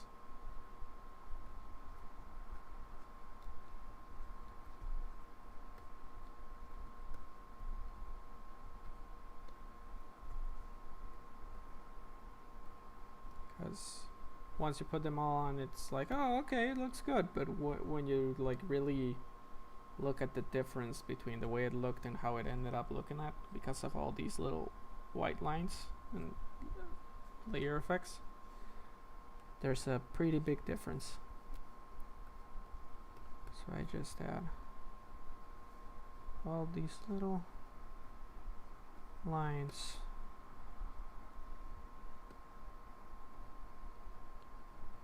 Looks cool because since they're less no, I never got the scanner. I was gonna get it, but I couldn't find one that was cheap enough for what I want. One of the big ones where you can like scan the big pictures, and I didn't get to the goal that I set myself to. And later on, I haven't been drawing that much on paper, so I just took down the goal because I figured I wasn't gonna be able to get to it at the rhythm the Patreon was growing. And also, I don't know, I guess I draw much more on the computer anyways, so it was a bummer for me, kind of, but it's not the end of the world. I ended up doing my sketches digitally mostly lately. I don't think I've drawn it with paper like in quite a while. By the way, do you hear like a screwdriver, like a mechanical screwdriver right now? Like one of my neighbors, it's working or something, and it's really loud.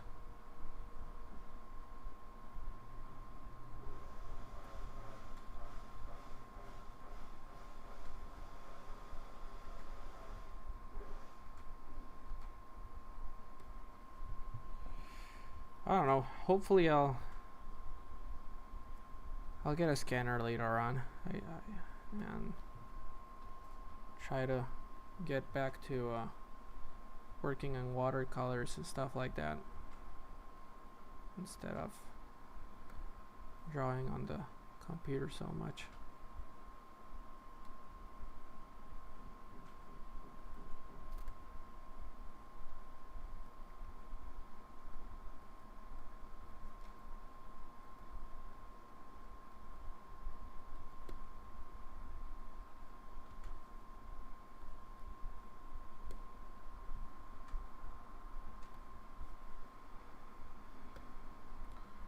Right, so we got the highlights, but like I was saying, for example, these right here are this is what it looks like with all the adjustments that I've been putting on. That's what it looks without it.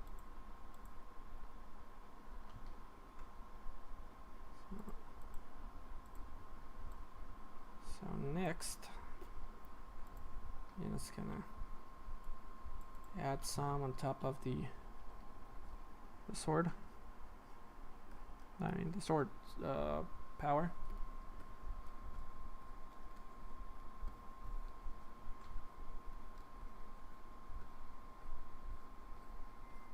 Added more of a whoosh to it effect. And on top of everything, I'm gonna use this, there's this spatter brush that I really like. Add some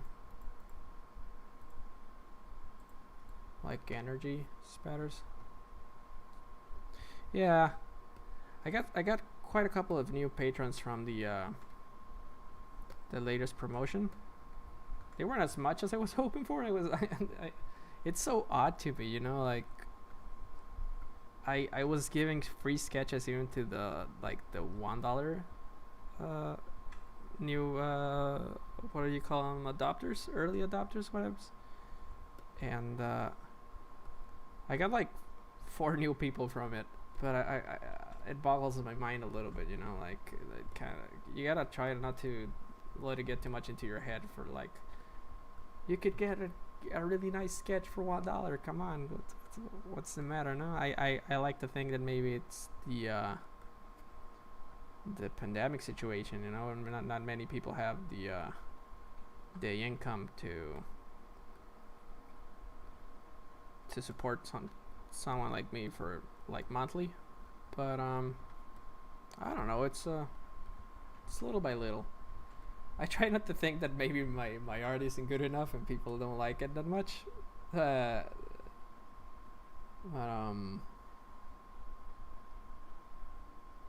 yeah, I didn't think too much about that, you know. I think I am gonna add, oh, it's still missing the logo behind it. That's like the signature effect. So what I'm gonna do is I'm gonna open one of the Fire Emblem characters I've already made before, so I don't have to do it from scratch. So let's see. Smash Bros. Oh no, my computer is slowing down. Please don't crash. Please don't die on me. Ah, thank you. Okay, Byleth. Byleth was the last one. Where is it? Here it is. Open Byleth.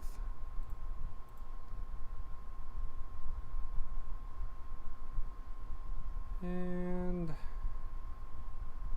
wait for it. It's loading.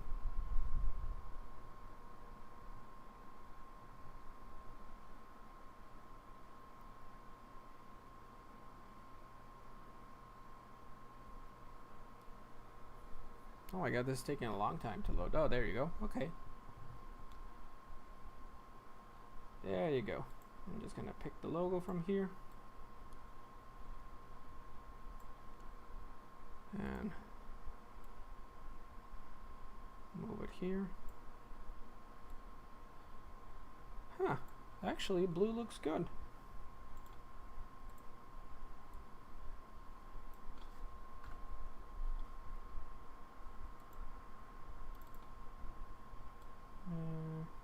Yeah, blue looks good. Or maybe orange. Let's see. Nah, blue. I'm gonna go with blue. Ah, thank you. Yeah, I try not to get too down with that kind of stuff and just carry on, you know. Move on, and eventually more people will find me, I guess. I'm doing good. I gotta have a good job, and the Patreon is a really nice extra for me right now.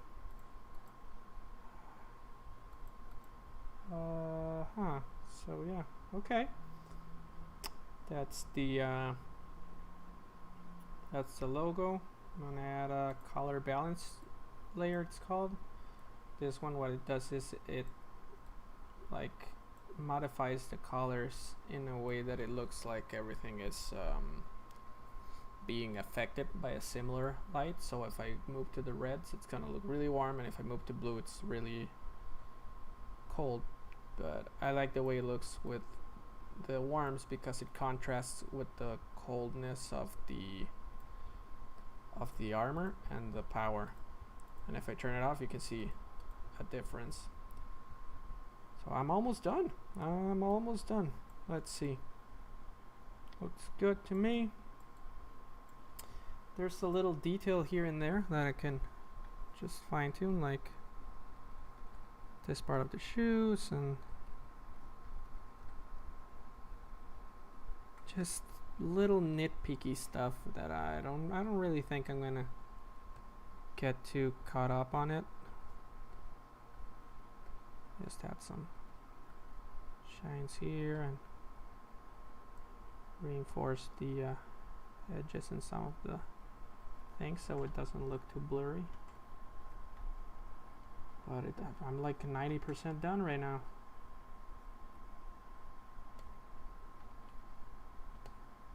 There you go.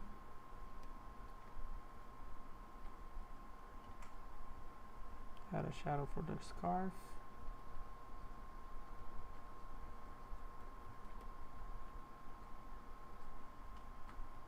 Make this edge is harder. Thanks, man.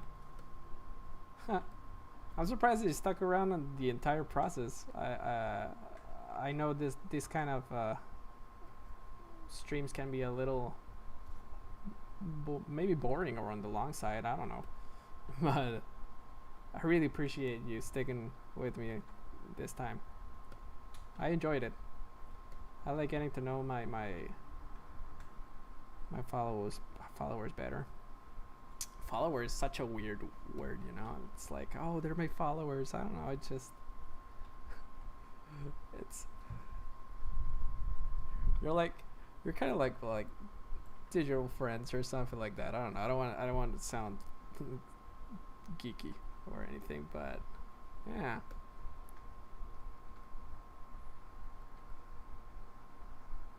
I really enjoyed this. I hadn't streamed in quite a while. I got really depressed when my grandma died and my cat died like the same day. It was horrible, but yeah, I'm taking commissions. I haven't stopped. I actually finished a Mario in a cat suit like 2 days ago, and I'm gonna post it like I think on Monday probably.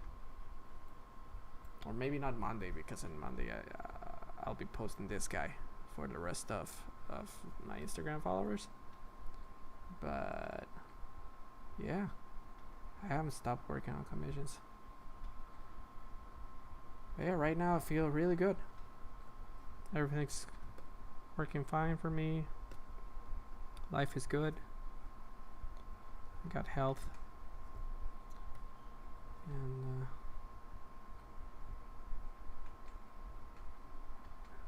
a lot of people support me, which is really good.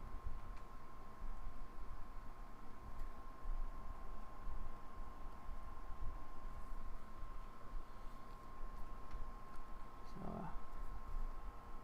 there's this little like bolt in here, which should be on the other side as well. Yeah, it's those sneaky little details. Oh, you make music? That's cool. On the computer or like acoustic guitar or something?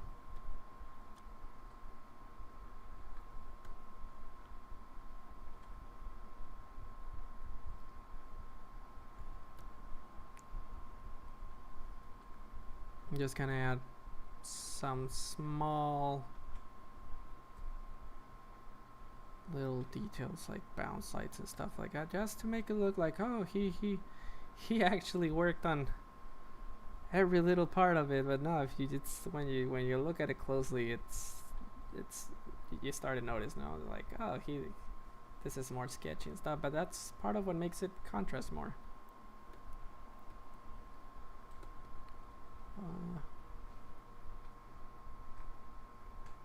What's this thing on the feet?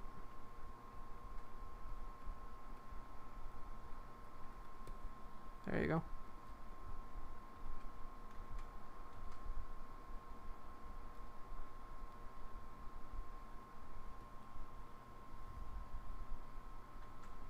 What kind of music do you like?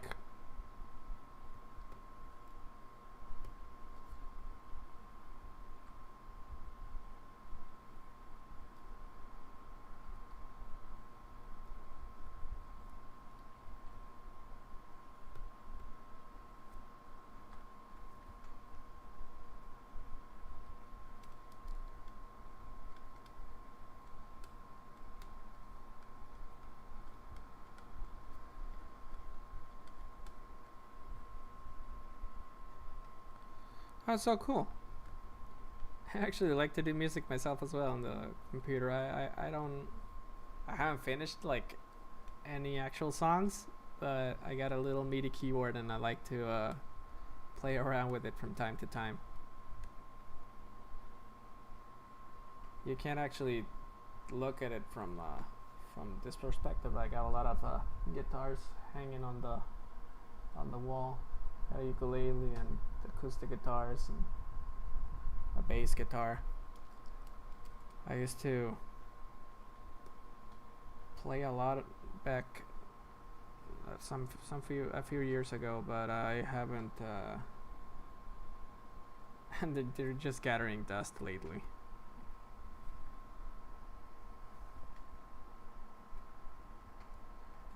You got like a music profile or anything where you upload whatever you do?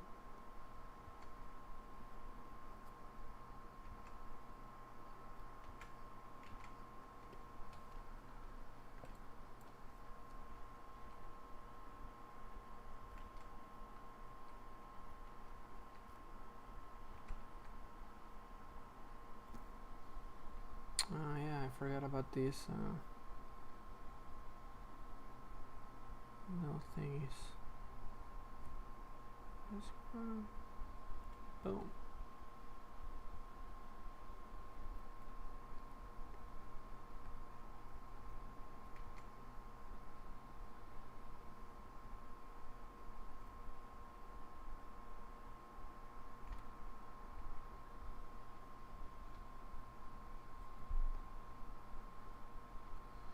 I like to listen to many different things. Right now, I'm actually listening to a lot of city pop from. It's like this. I think it's really popular right now. So I guess you know what it is. Like this 80s Japanese music. It's really chill. I usually listen to the music from the video game of whatever I'm drawing at the moment. So the city pop, it's like the total opposite of this guy. But I don't know. I felt like listen to something chill right now. But I also like music from the 70s and it depends. I like all kinds of music. I like old school hip hop. I like rock music.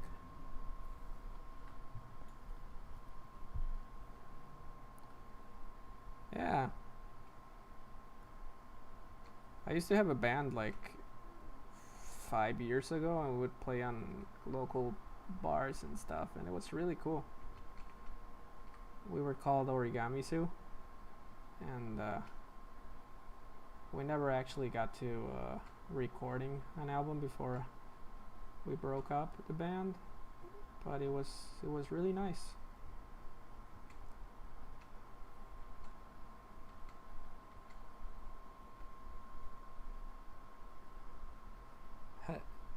Oh hey Matt, you come almost at the end of the of the stream. Uh, just adding the finishing details on the Dark Knight, Black Knight. The Dark Knight is Batman. How you doing, man? Oh, you like Los Angeles Azules? That's crazy. I didn't know you like cumbias.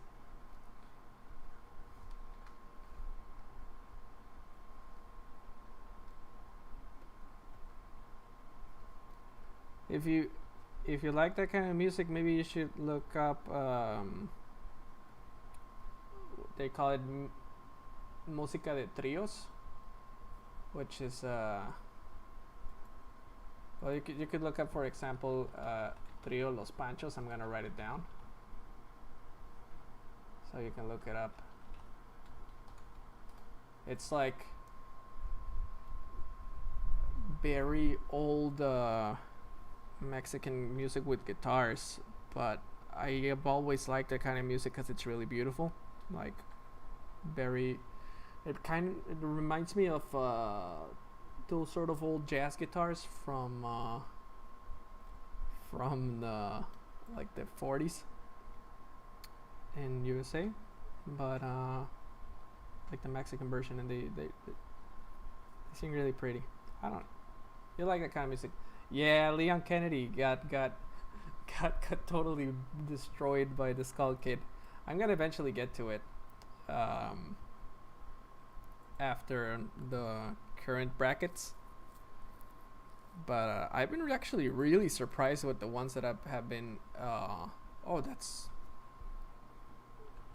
Los Panchos or Los Ángeles Azules. That is so cool.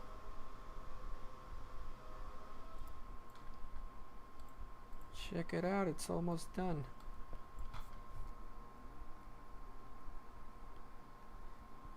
Would you guys like a sneak peek of who's coming next, or you prefer to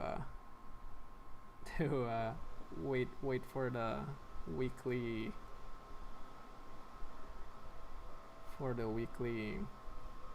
reveals? Nah, I'm not gonna spoil it. Now that I think about it, it's not such a good idea. What time do you get off work, Matt? It's already 7:23. It's late.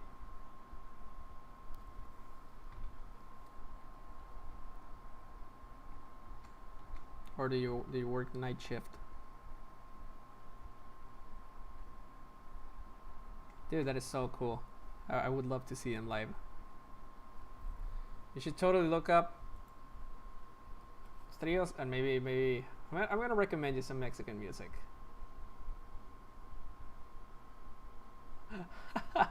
I'm not gonna answer that, Matt.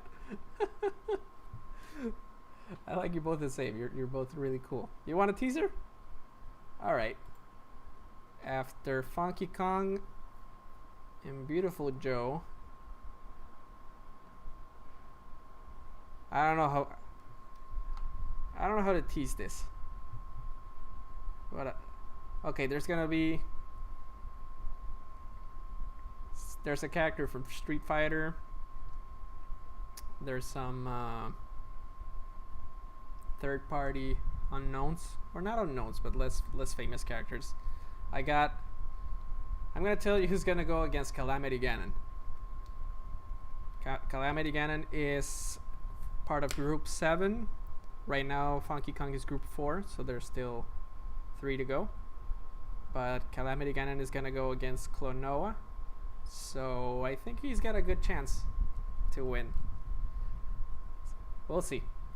But in case he doesn't, eventually you would get Calamity Ganon versus Crash Bandicoot or Leon Kennedy, and I'm gonna draw them all anyways, so it's just gonna be a process of elimination until I draw them all, and then I'm gonna start again. Have you ever heard Molotov? Like Molotov cocktails from Mexico? They're like this rock and roll and Mexican hip hop band, but they got like really political songs and some that are really dumb. Comic will be a really good option. I didn't consider her. I'm gonna add it.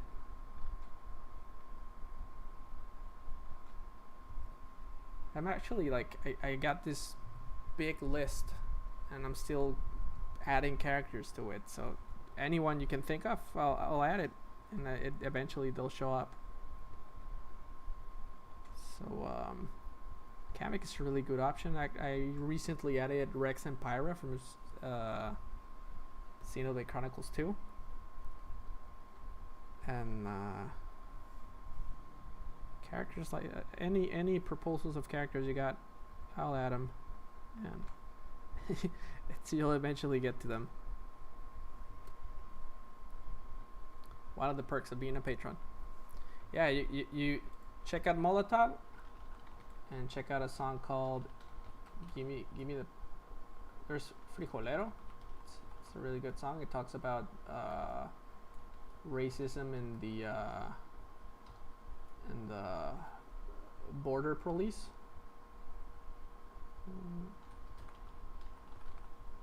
And also by the same band, I would recommend Give Me the Power.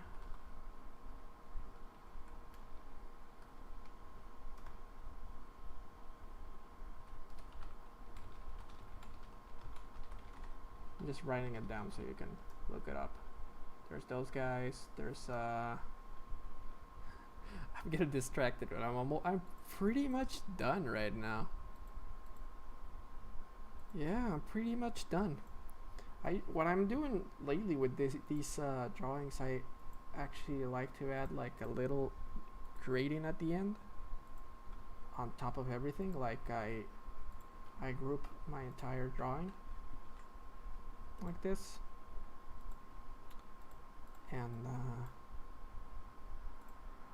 I put a layer on top of everything. And for example, I picked the blue from here and I add it on top of the drawing.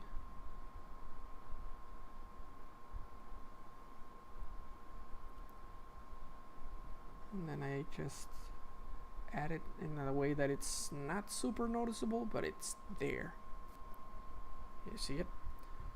Oh, how could I forget? I was gonna add, like, from the very beginning, just some like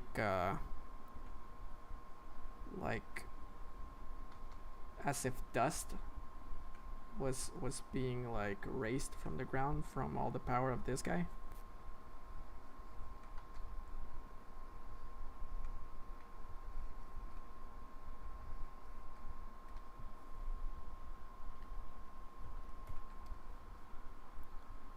Some particle effects, you know, it's gonna look great.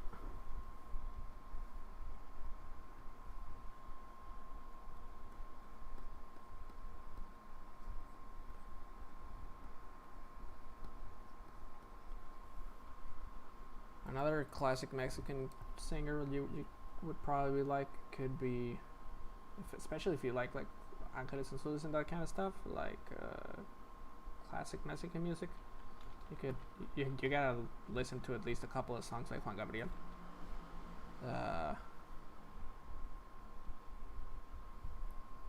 What would be a good one? Maybe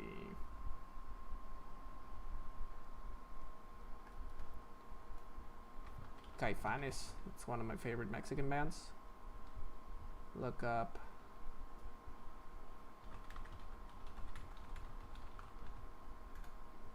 La Célula que Explota. There's a lot of really good Caifanes songs. Café Tacuba.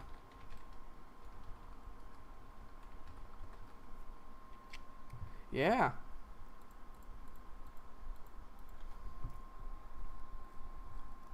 It's just a matter of building, you know. It's like there's all these little steps and you keep adding and adding to it until you're happy with it.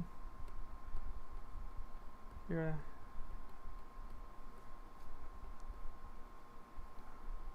adding some dust particles. Boom.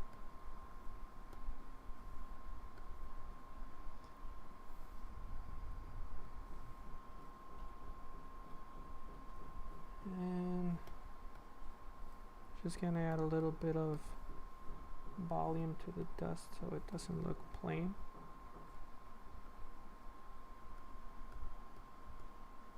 So it's like a little detail, it shouldn't be like really obvious, but it helps to like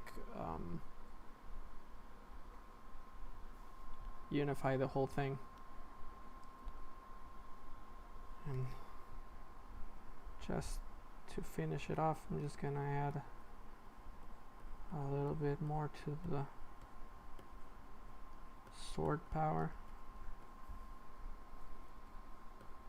Just a little bit.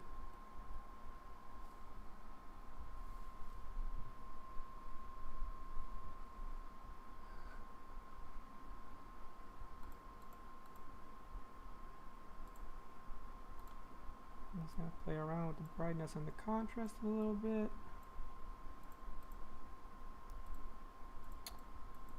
And last but not least, just gonna add my signature. I got a little brush with my signature already made. And what I usually do is I make it really small. I make it really, really, really, really small. And I like to put it in the bottom right corner here with the same color as the background. Boom. There you go. And you guys got an inside joke in there?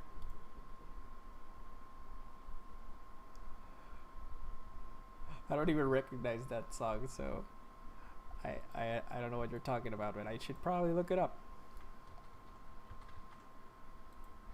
Just to end it all, I'm gonna add the hashtag to the Smash Buddies account. Smash Buddies.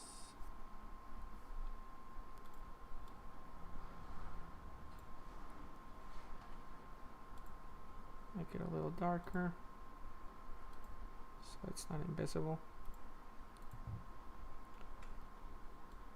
I used to hate adding this kind of stuff, but I've been noticing lately that it's kind of like... Actually, I wish I was a tattoo artist myself. I've considered it at times. I have a friend who actually works as a tattoo artist, and he's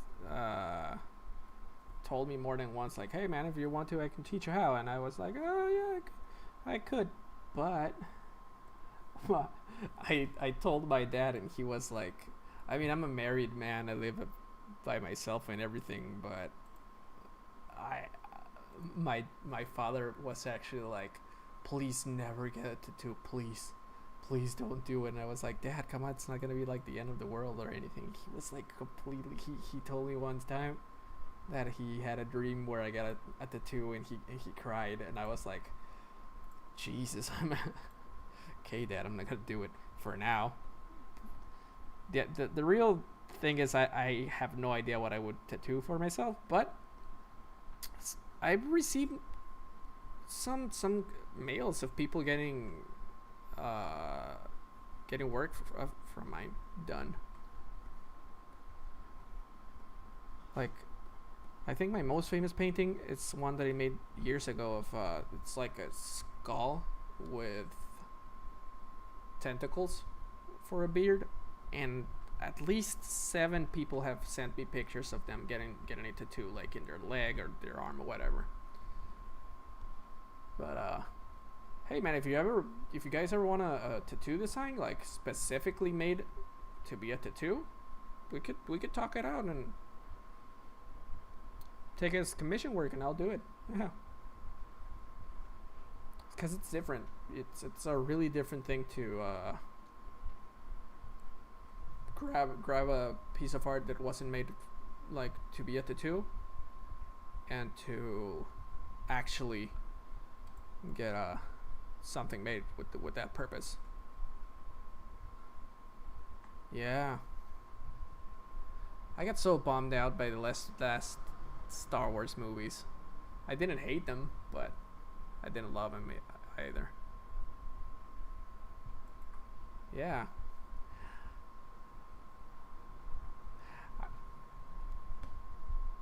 Sometimes I play around with the idea of going back to the palette drawings. Yeah, he does have an Instagram. He's so good. He's really, really good, and I get frustrated because he has almost no followers, and he makes like really complex painting and really spiritual stuff. He likes to draw like he likes all this like alchemy stuff and druids and things, and he does a great job, but somehow he just hasn't been able to hit it off the ground. I'll send it to you in the comments. It's at Goniard. His name is Gonzalo.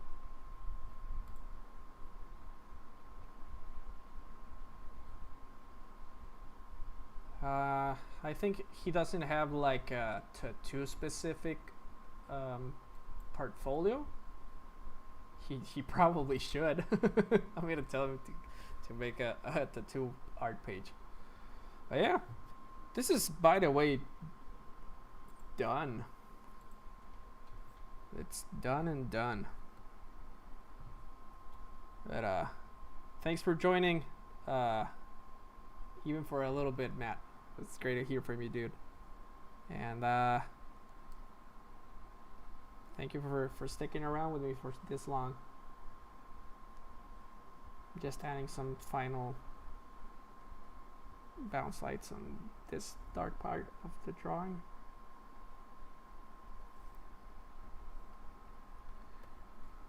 So it's not completely black, but it's pretty much done. Thank you for sticking around for this long.